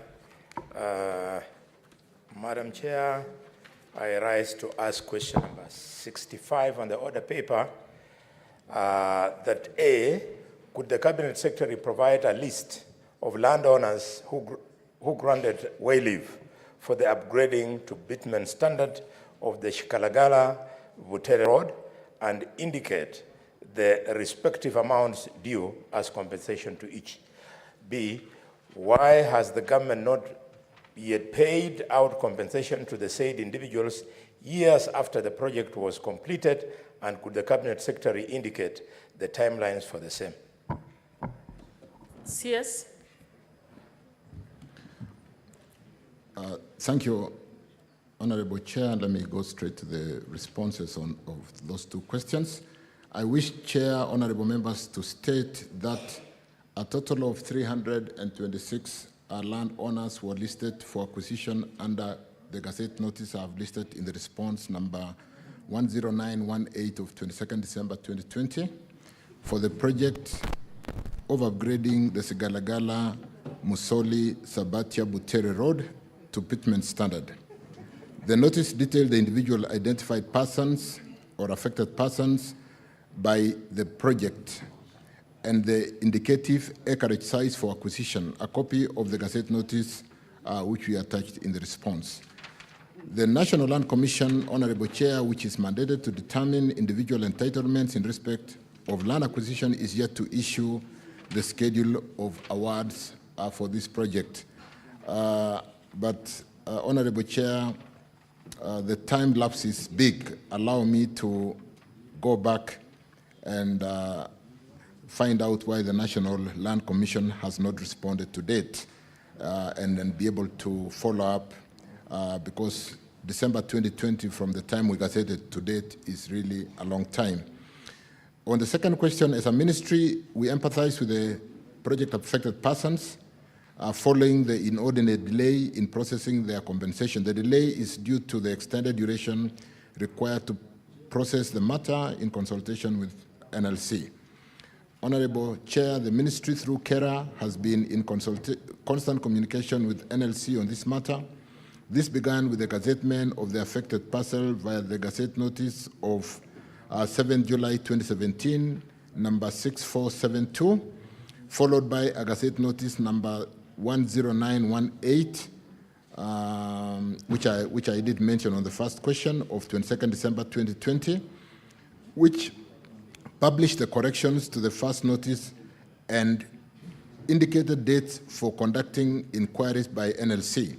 The ministry facilitated these processes in full and was thus awaiting issuance of award letters to the project-affected persons. And the award schedule to KERA detailing compensation amounts informed the provision of funds for the same. KERA sent reminders to the Commission via a letter of 27th November. I've given the reference, 2023, and another letter of 15 April 2024. Again, the reference is there, and it is annexed. The National Land Commission, honorable members, Chair, wrote to the ministry on the subject in its correspondence via letter of 21st September, referenced Annex 3, and regrettably the letter indicated a decision by the Commission to recommend degazettement or regazettement of the project due to the non-completion of the acquisition process within 24 months. A letter we have already appealed. The ministry appealed to the Commission via a letter of 26th April 24 to reconsider the decision to degazette the project and proceed to issue awards for the parcels cleared for payment as per the post-inquiry report, while the remainder of the parcels are duly processed in line with the recommendations of the report. This appeal, Honourable Chair, is in light of the distress caused by the project-affected persons by the extended delay in processing their compensation. The consideration, time and public resource already spent, and the desire to finalize this process. Further, it is worth considering the cooperation extended by the PAPs, the project-affected persons, in allowing the full completion of the road project by 2021, much ahead of the processing of their dues. So far, we are engaging with the Ministry of Lands, Public Works, Housing and Urban Development to intervene and facilitate the fast-tracking of the necessary processes to allow the eventual compensation of the project-affected person for this project. And upon issuance of the award... Yes, just hold on. Honorable members, please listen in silence. If you must consult, don't do it in loud tones, please. Upon issuance, Honorable Chair, of the awards, the Ministry shall prioritize the settlement of this compensation at the first available opportunity subject to the availability of the funds. I wish to confirm that, Honorable Chair, we have now received the award from NLC, totaling 50 million Kenya shillings, and we'll work very quickly and very closely with the Treasury on the budget line and start the compensation process in line with the due procedure of how to compensate. But because of that appeal, NLC has come back. They have now cleared 50 million, and I want to confirm that it's just a budgetary process and a payment process, and we'll work closely with NLC to clear this concern on this particular road. Thank you. Senator Khalwale, do you have any supplementary question? Madam Speaker, this question does not warrant a supplementary question, but I just would like to prick the CS. CS, the people you are talking about are not many. They are limited to only Shitoli sublocation Mkomari sublocation, Shitochi sublocation, Shivakala sublocation, and Shibuname sublocation. And Minister, I'm pricking you by telling you that the better agenda of the current government, you and I and others developed it. You and I, we are the founder members of the United Democratic Alliance. We had a vision of sorting out such a small things. Now these people are dying one by one, including a distinguished politician called Malama Itolondo, now dead. A distinguished public servant, Sakaria Bakalash Mechero, dead. A distinguished businessman, Elijah Shitoka, dead, and many others. Please, bears, kindly use this opportunity to invite me to your office on a specific date, whether it is weeks or months. I come, you sort me out, Kenyans to feel part of the welfare of this nation. CS. Thank you, Honorable Chair. After this session, I will sort out a date for a cup of tea with Senator, and it's just ask for a date, and I'll do that sometimes next week. Thank you. That is okay. Can we move on to the question by Senator Morango? You have 3 questions. So you ask each, it is answered, and then you move on. Thank you, Madam Speaker. My first question is, could the Cabinet Secretary provide a status update on all ongoing projects by the national government for the upgrade of roads in Kirinyaga County to bitumen standard? That is question number 66A. The same question B, why has there been a delay in the upgrade of Kimbembe Kanjiji to Konye PI Road, Kagumo Kiamaina Kaduduma Road, and PI Jokene Kiamotogo Karumande Kiamesere Road, popularly known as Mosibiu Ageshogo, to bitumen standard, despite their importance in enhancing the economic potential of the region? That's my first question, Madam Speaker. CS. Honorable Chair, thank you for the question from the Senator, Kirinyaga Senator, Honorable James Murango. Let me go straight to the response.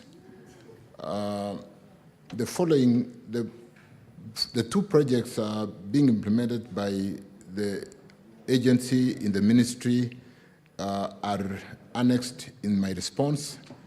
And the ministry is aware of the economic significance of the 2 roads projects. However, the delay in completion is due to the pending payments or to the respective contractors, as stipulated in my response. Let me deal with the first Muthiri, Kagoi, Baricho, Gedhuya segment of that road, where we have a pending bill of 107, almost 108 million Kenya shillings, and where the status of the road is 64% completed today. I did check, and I should have provided in this response that there is a budgetary allocation from the current printed estimates of 67 million, and that will help us to expedite and work this road towards completion. If we can get the contractor back to site on account of payment of that 67 billion. And because it is 64%, which is significantly work done, we'll ensure that with the budget ceiling in the printed estimate of 67.162 million, we will endeavor to ensure that we do provide the outstanding funds so that this road can be completed. But more importantly, Chair, with my background information, I did indicate that we are trying to do a bullet payment on a process we are working to raise funds to pay for all the pending bills so that not only this road can, the contractors can go back to work, but we can get contractors on all roads in our counties to go back to work. On the second PI Mbiri Ngiriambu Road, this is one where Kirinyaga is among us the 15 roads which have been now fully funded through the China Africa Development Bank in the just concluded visit by His Excellency the President to China or Beijing during FOCAC summit. And then therefore, Honorable Chair Mheshimiwa, this road is now fully funded and we'll see works progressing without any further undue delay because this road is amongst the 15 roads which have been taken up by China Development Fund, and it will not rely on our treasury allocation. Thank you, Chair. Senator Morango, do you want to go to the next question? Or you have a supplementary? Okay.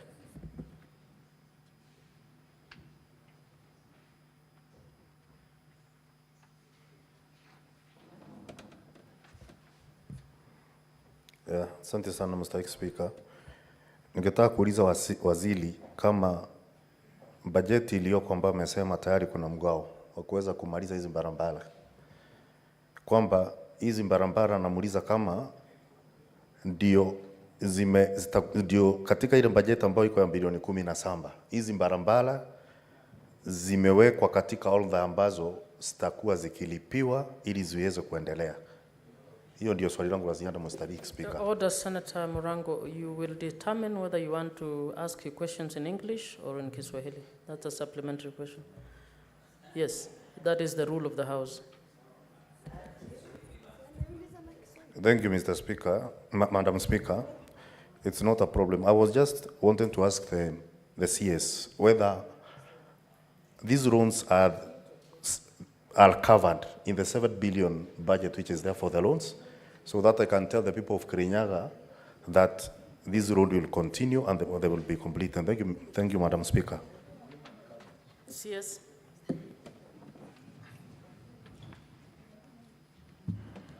Honorable Chair, I did indicate that on the Muthiti-Kagio-Baricho Road, there is a budget ceiling in the printed estimate of 67,162,149 in the printed estimate, and therefore we can seek to get the contractor back to work on account of that pending bill of 107. But I did say, Chair, because the road is 64% done, it's in the significant stage of finishing, and therefore we'll work very closely with the contractor and the ministry. I've got my PS and the CEOs, the DGs for the various agencies to ensure that some of these roads that are already 50% and above are given priority. On the second one, Piambiri Road, I did say it is fully funded, and therefore the contractor will go to site on that road. I know it's 11% completed, but there is full funding on that road now, having been taken by China Development Bank with a full funding of about 2 billion. Do I have the specific number somewhere? So that road is fully funded, and therefore the contractor's stakeholder will go back to site, and the road will not stop until completed because funds are fully provided for through that facility. Thank you. Senator Morango, you want to go to the next question? Yes, Madam Speaker. My next and final question is, are there plans by the government to upgrade Wanguru airstrip in Mwea constituency, Kirinyaga County, for use by, among others, horticulture and miraa farmers to transport their produce? And if so, could the Cabinet Secretary state whether an allocation for the purpose has been made in the 2024-2025 financial year budget? B, could the Cabinet Secretary outline the policy measures implemented by the government to develop air transport in the country, and particularly in Kirinyaga County? And C, what steps has the minister taken to construct airstrips in the counties where there are none? Thank you, Madam Speaker. CS.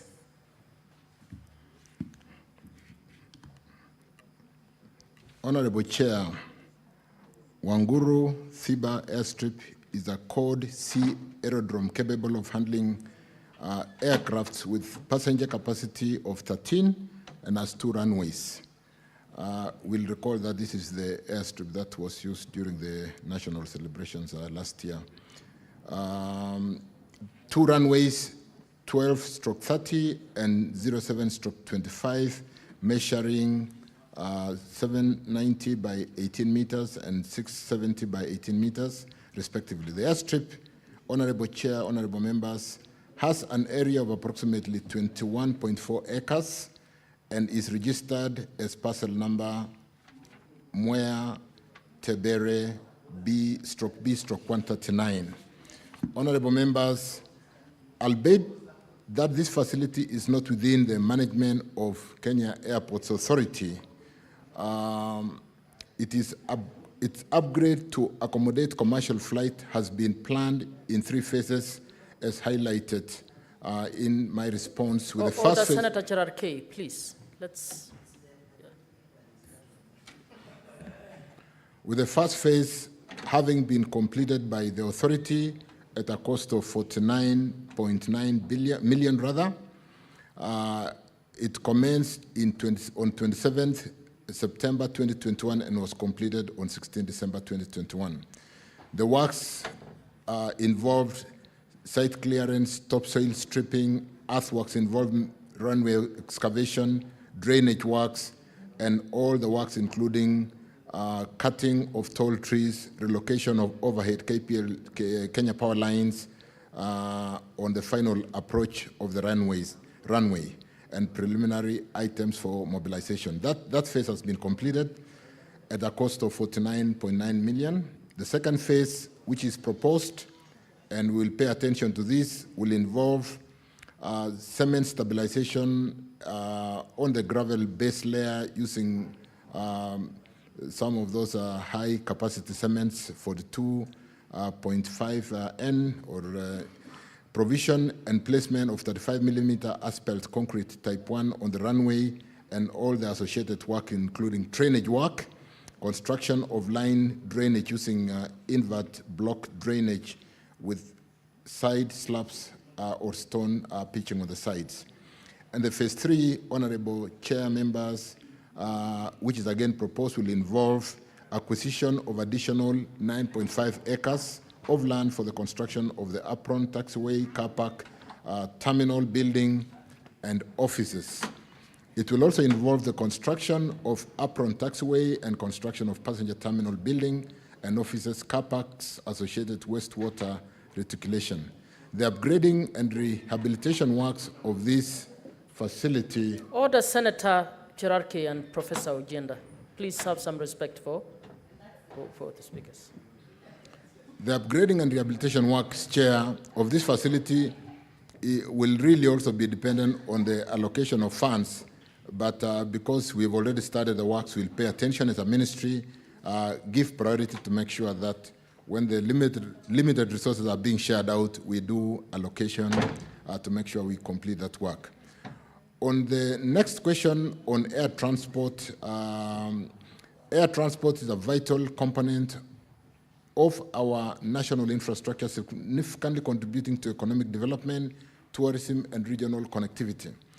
As Kirinyaga County, just like other counties, seek to enhance its economic prospects and improve accessibility, understanding, and the government's strategic plans and policies for air transport development is essential. The ministry, through its implementing agency, Kenya Airports Authority, is currently developing a policy on development, rehabilitation, and maintenance of airstrips that will provide a framework for preventive maintenance, corrective maintenance, and reconstruction works, including allocation of financial and human resource and technological applications in maintenance and repair activities. In addition, Honorable Chair, it will also guide the respective coordination roles and responsibilities of the appropriate functional areas. On the issue of what the steps the ministry is taking to construct airstrips in all the counties, Honorable Chair, the Ministry of Roads and Transport, and more specifically the State Department of Transport, has undertaken several initiatives to construct and upgrade airstrips in various counties. This is part of a broader effort to enhance connectivity, like I mentioned earlier, promote economic growth, and improve access to emergency services. One of the key steps include the allocation of substantial funds for airstrip development. For instance, the ministry is investing some 785 million shillings to upgrade 7 specific airstrips, namely Migori airstrip in Migori, Lanet airstrip in Nakuru, Kitale airstrip in Trans Nzoia, Angama airstrip in Narok County, Isiolo airstrip in Isiolo County, Kambunde airstrip in Homa Bay, Malindi airstrip in Kilifi. These upgrades are aimed at enabling these aerodromes to accommodate larger aircrafts, thereby boosting domestic air travel and tourism, honorable members. Furthermore, the ministry has launched an initiative to construct new airstrips in counties that currently lack such infrastructure. This includes the construction and upgrading of 12 additional airstrips nationwide, with notable projects like the Karenga airstrip in Kericho County and the recently reconstructed Matulo airstrip in Bungoma County, which recently saw successful test landing. The ministry is also, honorable members, in the process of establishing an airstrip fund dedicated to the development and maintenance of airstrips across the country. This fund aims to ensure continuous improvement and sustainability of these airstrips to support local air travel and cargo handling capabilities. These efforts, honorable members, reflect a comprehensive strategy to make air travel more accessible and efficient, supporting various sectors such as tourism, healthcare, commerce, and facilitating faster movement of people and goods across the country. Thank you, Honorable Speaker. Thank you. Senator Mrango, do you have a supplementary question on that? This is my final question, Madam Speaker. And I will ask the CS what he is doing to make sure that the Olende constructed loans, which are less than 3 years, they are well maintained. Because some loans like Road 2, Kemande, Kiandieri, Kangaita Road is already dilapidated less than 5 years after constructing it. Thank you, Madam Speaker.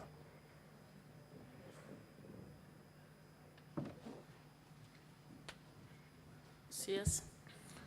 Thank you for that supplementary question. Like I had said again, Honorable Chair, in my opening remarks, as soon as we unlock the challenge of pending bills, and I think that's really my priority agenda, we should be able to get all the contractors back on site.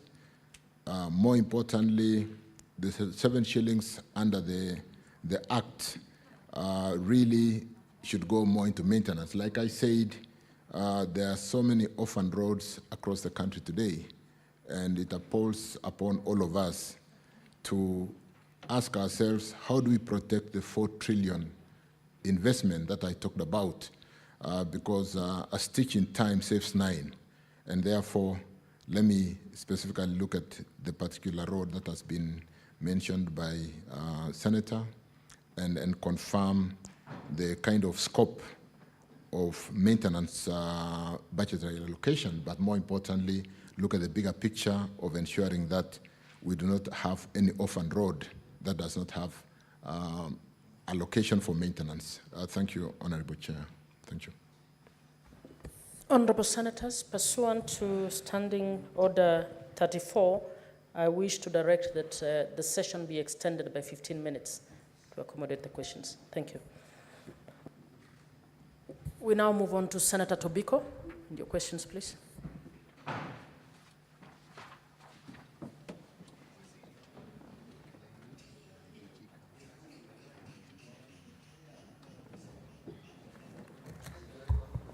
Thank you, Speaker. Madam Speaker, I needed to know from the Cabinet Secretary the status update on the construction of the road of Mombasa Road from the Daystar University Junction to Stony Athi, stating the scope of works and indicating when the project will be completed. Do I ask all the questions or just that one first?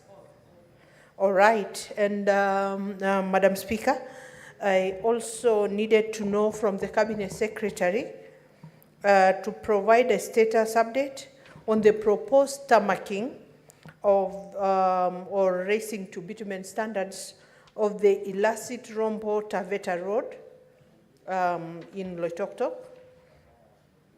Madam Speaker, I also needed to get a response from the Cabinet Secretary on the state update on the status of Masai Lodge Tuala Kitengela Road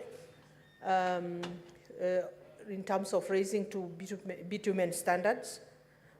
Madam Speaker, I also needed answers on the progress for the Gataka Ongata Rongai Road, all in Kajiado County. Let the minister outline the steps being taken by the ministry to fast track these projects. Thank you, Madam Speaker. CS. Thank you, Honorable Chair. Honorable Senator Peris Tobiko, I wish to begin by saying that the project title is the upgrading to bitumen standard of road within East African Portland Housing Scheme in Machakos County. Phase 1, the road length is 15 kilometers and the physical progress of construction is 86% completed to date. The detailed scope of the works, if you allow me, Chair, included the site clearance for the whole of the road reserve, earthworks to formation level, construction of 300 to 400 millimeter improved subgrade base, construction of 150 millimeter neat subbase on the carriageway, construction of a 150 millimeter semi-improved base on the carriageway, provision of 50 millimeter thick asphaltic concrete type 1 as wearing course and the 35 millimeter on shoulder where necessary. Construction of a triple box culvert, construction of a series of cross culverts, and construction of access culverts. The project, Honorable Chair members, commenced on the 24th of June 2021, and the expected date of completion is October this year. So we need to just confirm that at 86%, we mobilize resources, to confirm that we are able to finish on that timeline, plus or minus. So, Honorable Chair, Honorable Peris, we seem to be at the tail end, and I'll personally pay attention to the completion of that road, given the fact that we are 86% complete. Regarding the proposed tarmacking of illicit Rombo Taveta Road, Kenya signed a commercial agreement in May 2019 with Sinohydro, Annuity Road, lot number 32, the service provider for the development of this road under the road annuity contract of 10-year finance designed, built, maintain, and transfer model.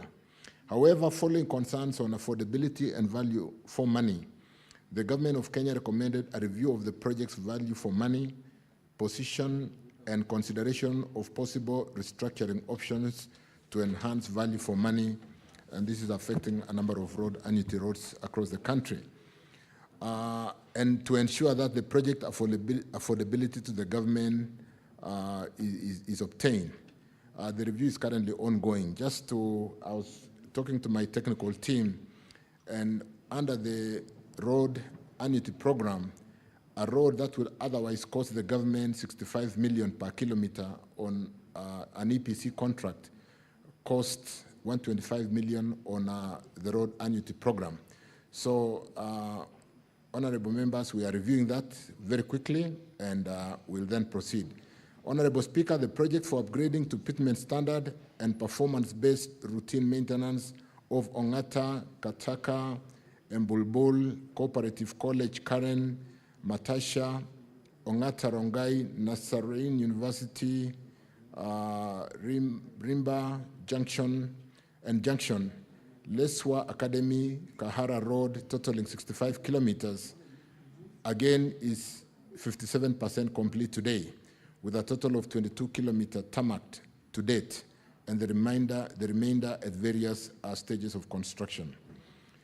The project has faced challenges, honorable members, in completion due to the several fiscal distress following the accumulation of significant amount of pending payments owed to the contractor MS China Civil Engineering Construction Corporation, which is currently owed 135 million Kenya shillings.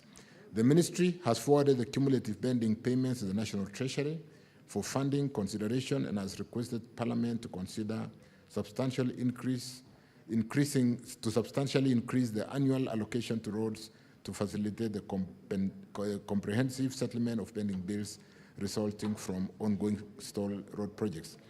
But, honorable members, from my initial statement, you'll recall that I did indicate that I'm paying attention and significant attention to the pending bills so that we do not only unlock this road, but all the pending bills which has caused contractors to suspend works across the country, upon which we should be able to see rejuvenation or contractors back to work to ensure that all our roads are being worked on as it were.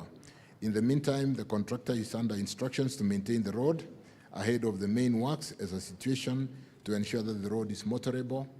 And Honorable Chair, members, I will pay more attention to this, and I can also do a cup of tea with Paris to really look at the more details on what we need to do to ensure that even as we work on budgetary availability, the road is motorable accordingly. Thank you. Senator Tobiko, I believe your supplementary could happen during the tea. Do you have a supplementary question?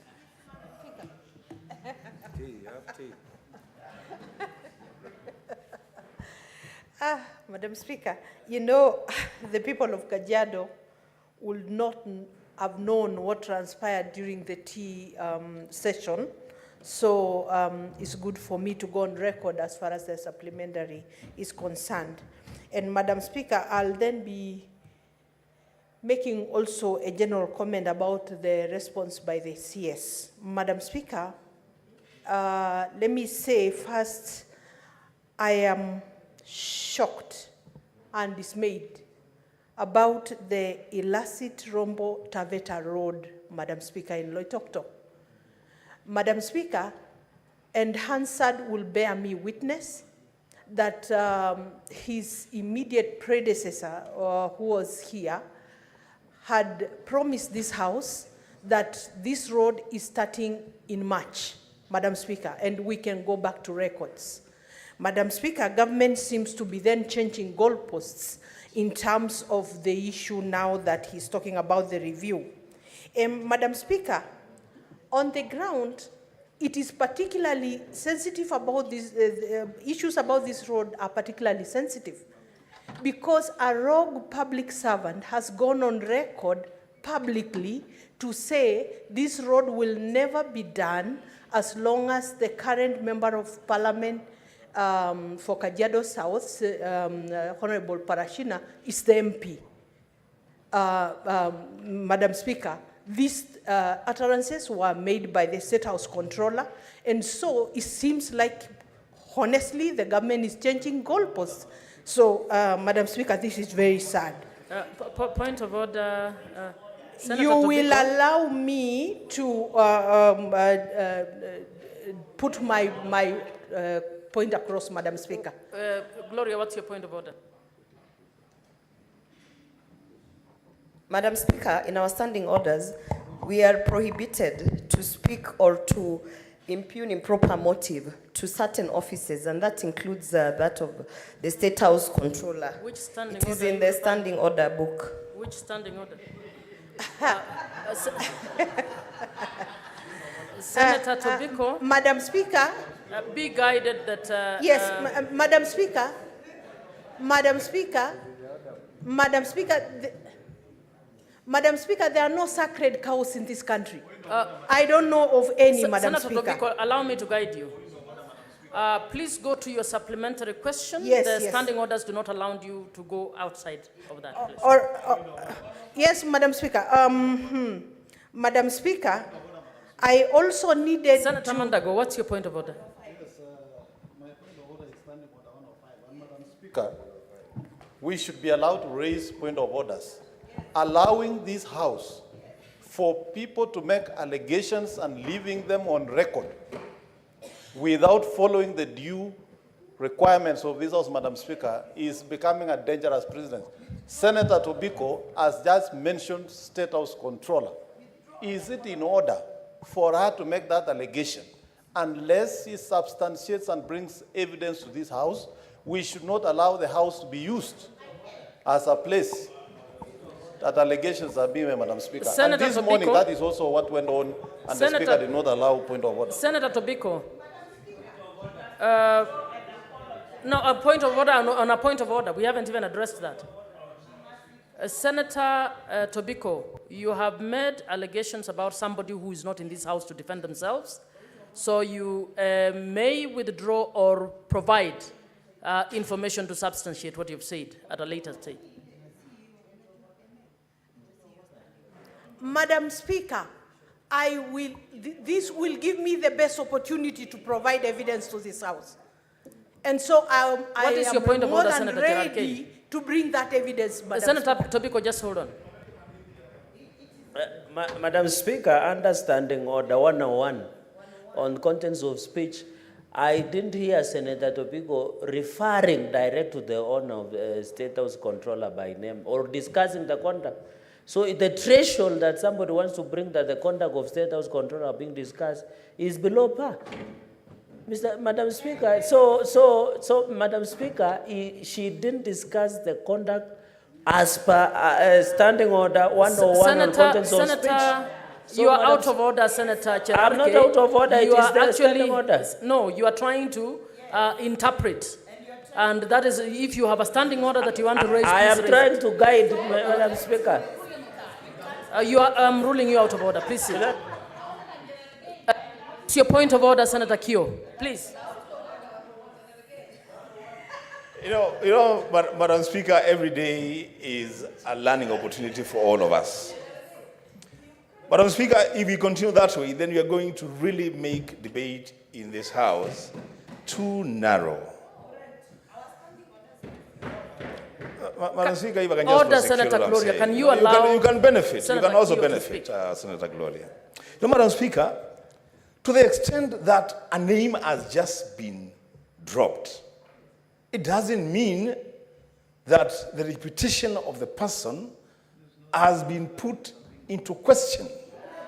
And every time that we do debate here, we mention names, we mention institutions. Madam Speaker, if we say that every time you mention a name, bring a substantive motion, we will not move, Madam Speaker.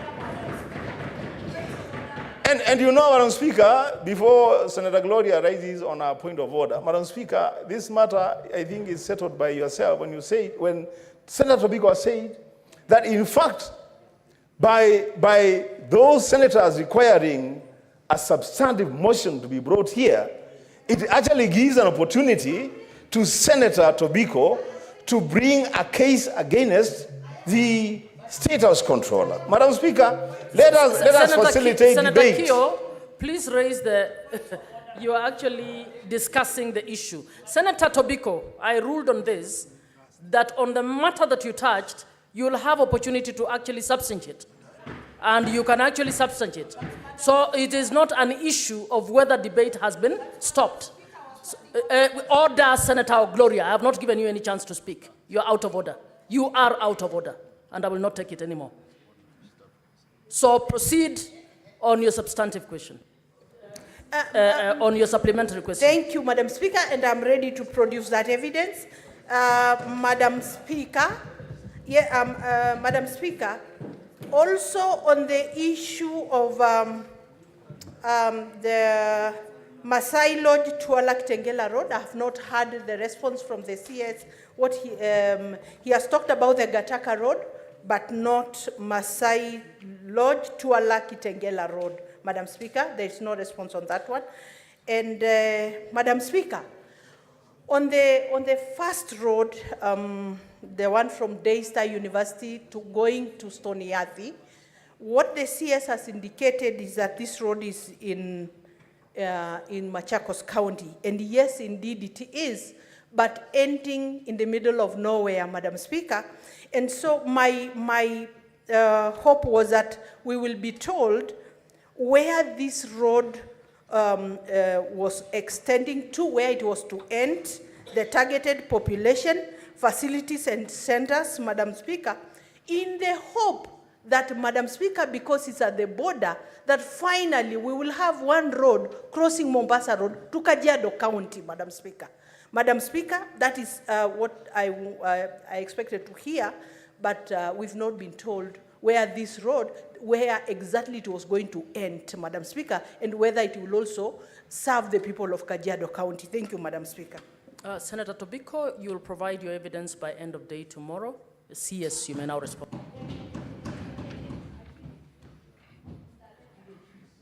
Thank you, Honorable Chair. Members, the supplementary question on this particular section of road which touches in Kajiado, Elasit, Rombo, Taveta, which I did indicate, honorable members, that it is under road annuity program and which is being restructured to go under EPC.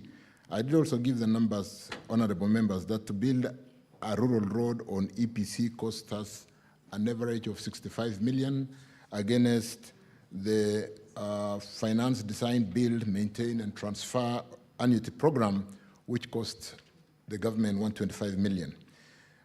What the ministry is currently doing, and a bit of time was taken in transferring this program from an annuity program to an EPC to avoid any legal challenges thereafter, took time, honorable members, walking the journey of translating that project to EPC through the Attorney General.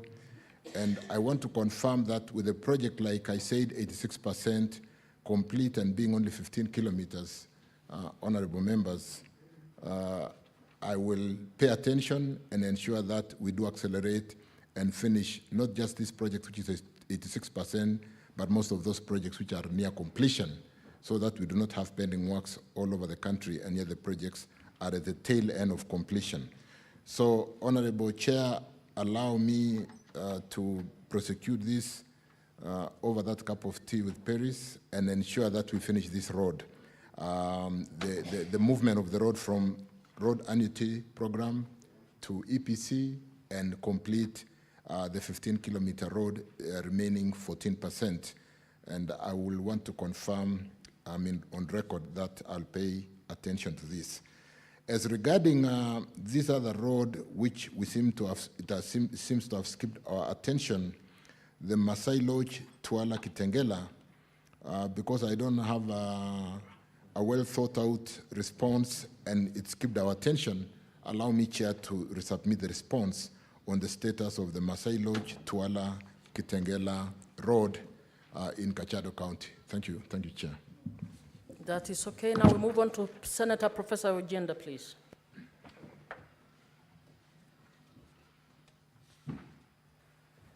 Thank you, Madam Speaker. I proceed to ask question number 061 to the CS Roads and Transport. Part A, is the ministry currently undertaking real-time mapping of all roads, bridges, and other transport infrastructure affected by the April-May 2024 unprecedented rains and floods? And if so, could the CS provide a list of all affected transport infrastructure across the country? B, what flood mitigation measures are required to bring each affected infrastructure to a state where it can withstand the rains and floods currently being witnessed in the country, and which are the budgetary implications of such improvements? Could the Cabinet Secretary outline the obligation of national government vis-a-vis those of the county governments regarding the reconstruction of each transport infrastructure affected by the floods? D, what long-term measures are being implemented to address the poor drainage systems throughout major cities and towns in the country, ensuring that such occurrences do not repeat in the future, And what are the budgetary implications of these actions? Lastly, could the CS, or what steps are being taken to compensate victims of past transport infrastructure engineering that resulted in the changes to the path and course of various rivers, of course Nairobi River in particular, hence the flooding of some homes and human settlements that naturally were not in the path of these rivers? CS, thank you, Madam Speaker. CS. Thank you, Honorable Chair. Thank you, Professor. Let me confirm, Honorable Chair, Honorable Members, that the Ministry, through its road agencies, actively undertaking real-time monitoring and mapping of infrastructure affected by unusual heavy rains during the period April-May 24, as well as the El Nino rains of October-December 2023. This initiative aims to facilitate timely repair and reconstruction efforts. The detailed report on the observed damage to our transport infrastructure is presented together with my report, and I hope the members can make reference to that. The required mitigation measures, Chair, vary depending on the structure and the type of road pavement. Road structures such as bridges and culverts are designed to handle abnormal flows over specific return periods without incurring damage. To carry out the necessary reinstatement works, comprehensive hydrological and hydraulic studies are conducted to inform the design of these structures. Subsequently, the required works include the reinstatement of structures, enhancement of drainage systems, protection works, rebuilding and embankments, and redesign of roads, pavement, and alignments. The proposed budget to facilitate these activities is also annexed, honorable members. Honorable Speaker, according to the fourth schedule of the Constitution of Kenya on the devolved functions, the national government responsible for the construction is responsible for the construction and operation of national trunk roads and sets standards for the construction and maintenance of roads by both the national and the county governments. The county government is responsible for the construction and operation of county roads. From this, Chair, honorable members, it is evident that the national government ensures that national trunk roads meet the required standards for safety, durability, and resilience against natural disasters such as floods. In setting standards for counties, the national government provides technical expertise, guidelines, and material construction methods and maintenance practices to be followed by county governments. The county government, on the other hand, ensures accessibility and maintains roads to be passable and safe for all users. Both levels of government, honorable chair members, must collaborate in assessing and planning the construction or reconstruction of infrastructure affected by floods and instituting flood mitigation measures. On the issue of the ministry, what the ministry is currently doing, we're currently reviewing road design manuals to incorporate flood mitigation designs, principles, ensuring more resilient infrastructure capable of withstanding climate change challenges we've lately seen because of climate change challenges. The securing of waterways is ongoing to support this initiative. The ministry recognizes its constitutional and legal obligation in executing road projects. And during project conceptualization and throughout implementation stages, stakeholder consultation and engagements are deliberately undertaken. Where technical and economical feasibility outflows are designed to channel road drainage water to the nearest water course, land acquisition and compensation are carried out whenever outflows way leaves are acquired. River training is undertaken, that is redirecting water or rivers during such works, are undertaken where necessary to improve the flows of rivers, which ordinarily falls within the riparian reserve. This is really more on mitigation measures to ensure the design and redesigning of works is able to withstand a lot of the weather, environmental weather challenges that we have lately seen. And I'm aware that Professor Ojenda has been seeking to talk to me. Professor, I'll be available and we can look at some of this design together with our technical teams. Thank you, Honorable Chair. Senator Professor Ojenda, do you have a supplementary question? Madam Speaker, I am satisfied with the response of the CS. I will follow up my supplementaries when I meet the CS. Thank you. Next is Senator Newton. Thank you.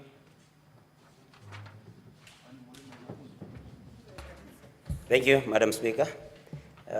And I have just three very short questions to the Honorable CS. And one, why are there no proper markings and signage on the Keno-Sagana-Marwa Road near social amenities such as schools? And could the Cabinet Secretary state when such markings will be drawn and signage put up? Number B, Madam Speaker, could the Cabinet Secretary state when the footbridge at Kennel Town will be completed and clarify whether there are plans to construct a footbridge near Kimorori Primary School to serve the 1,700 pupils and teachers of the school who currently have to walk for approximately 1 kilometer to cross the road. And finally, Madam Speaker, when will the construction of the said road be completed? Thank you.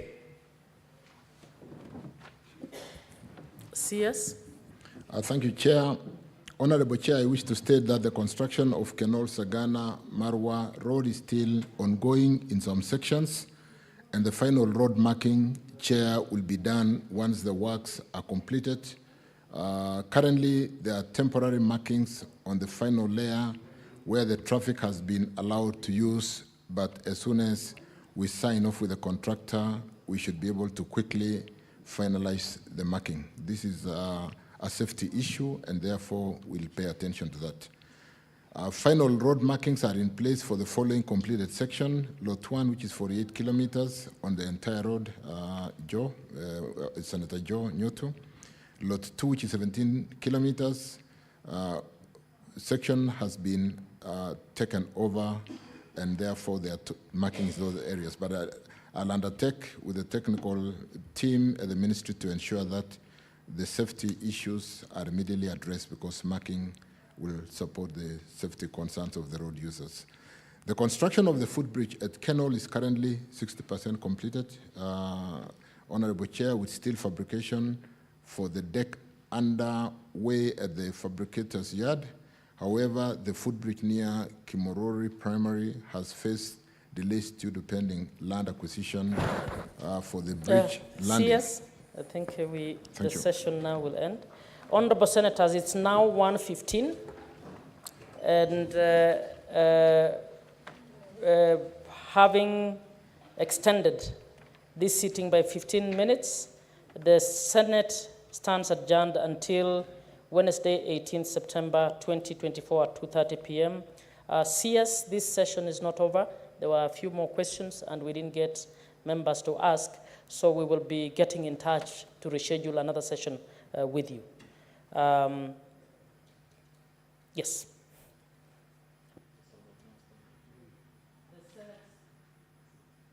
The Senate now stands adjourned until Wednesday, 18th September 2024 at 2:30 p.m.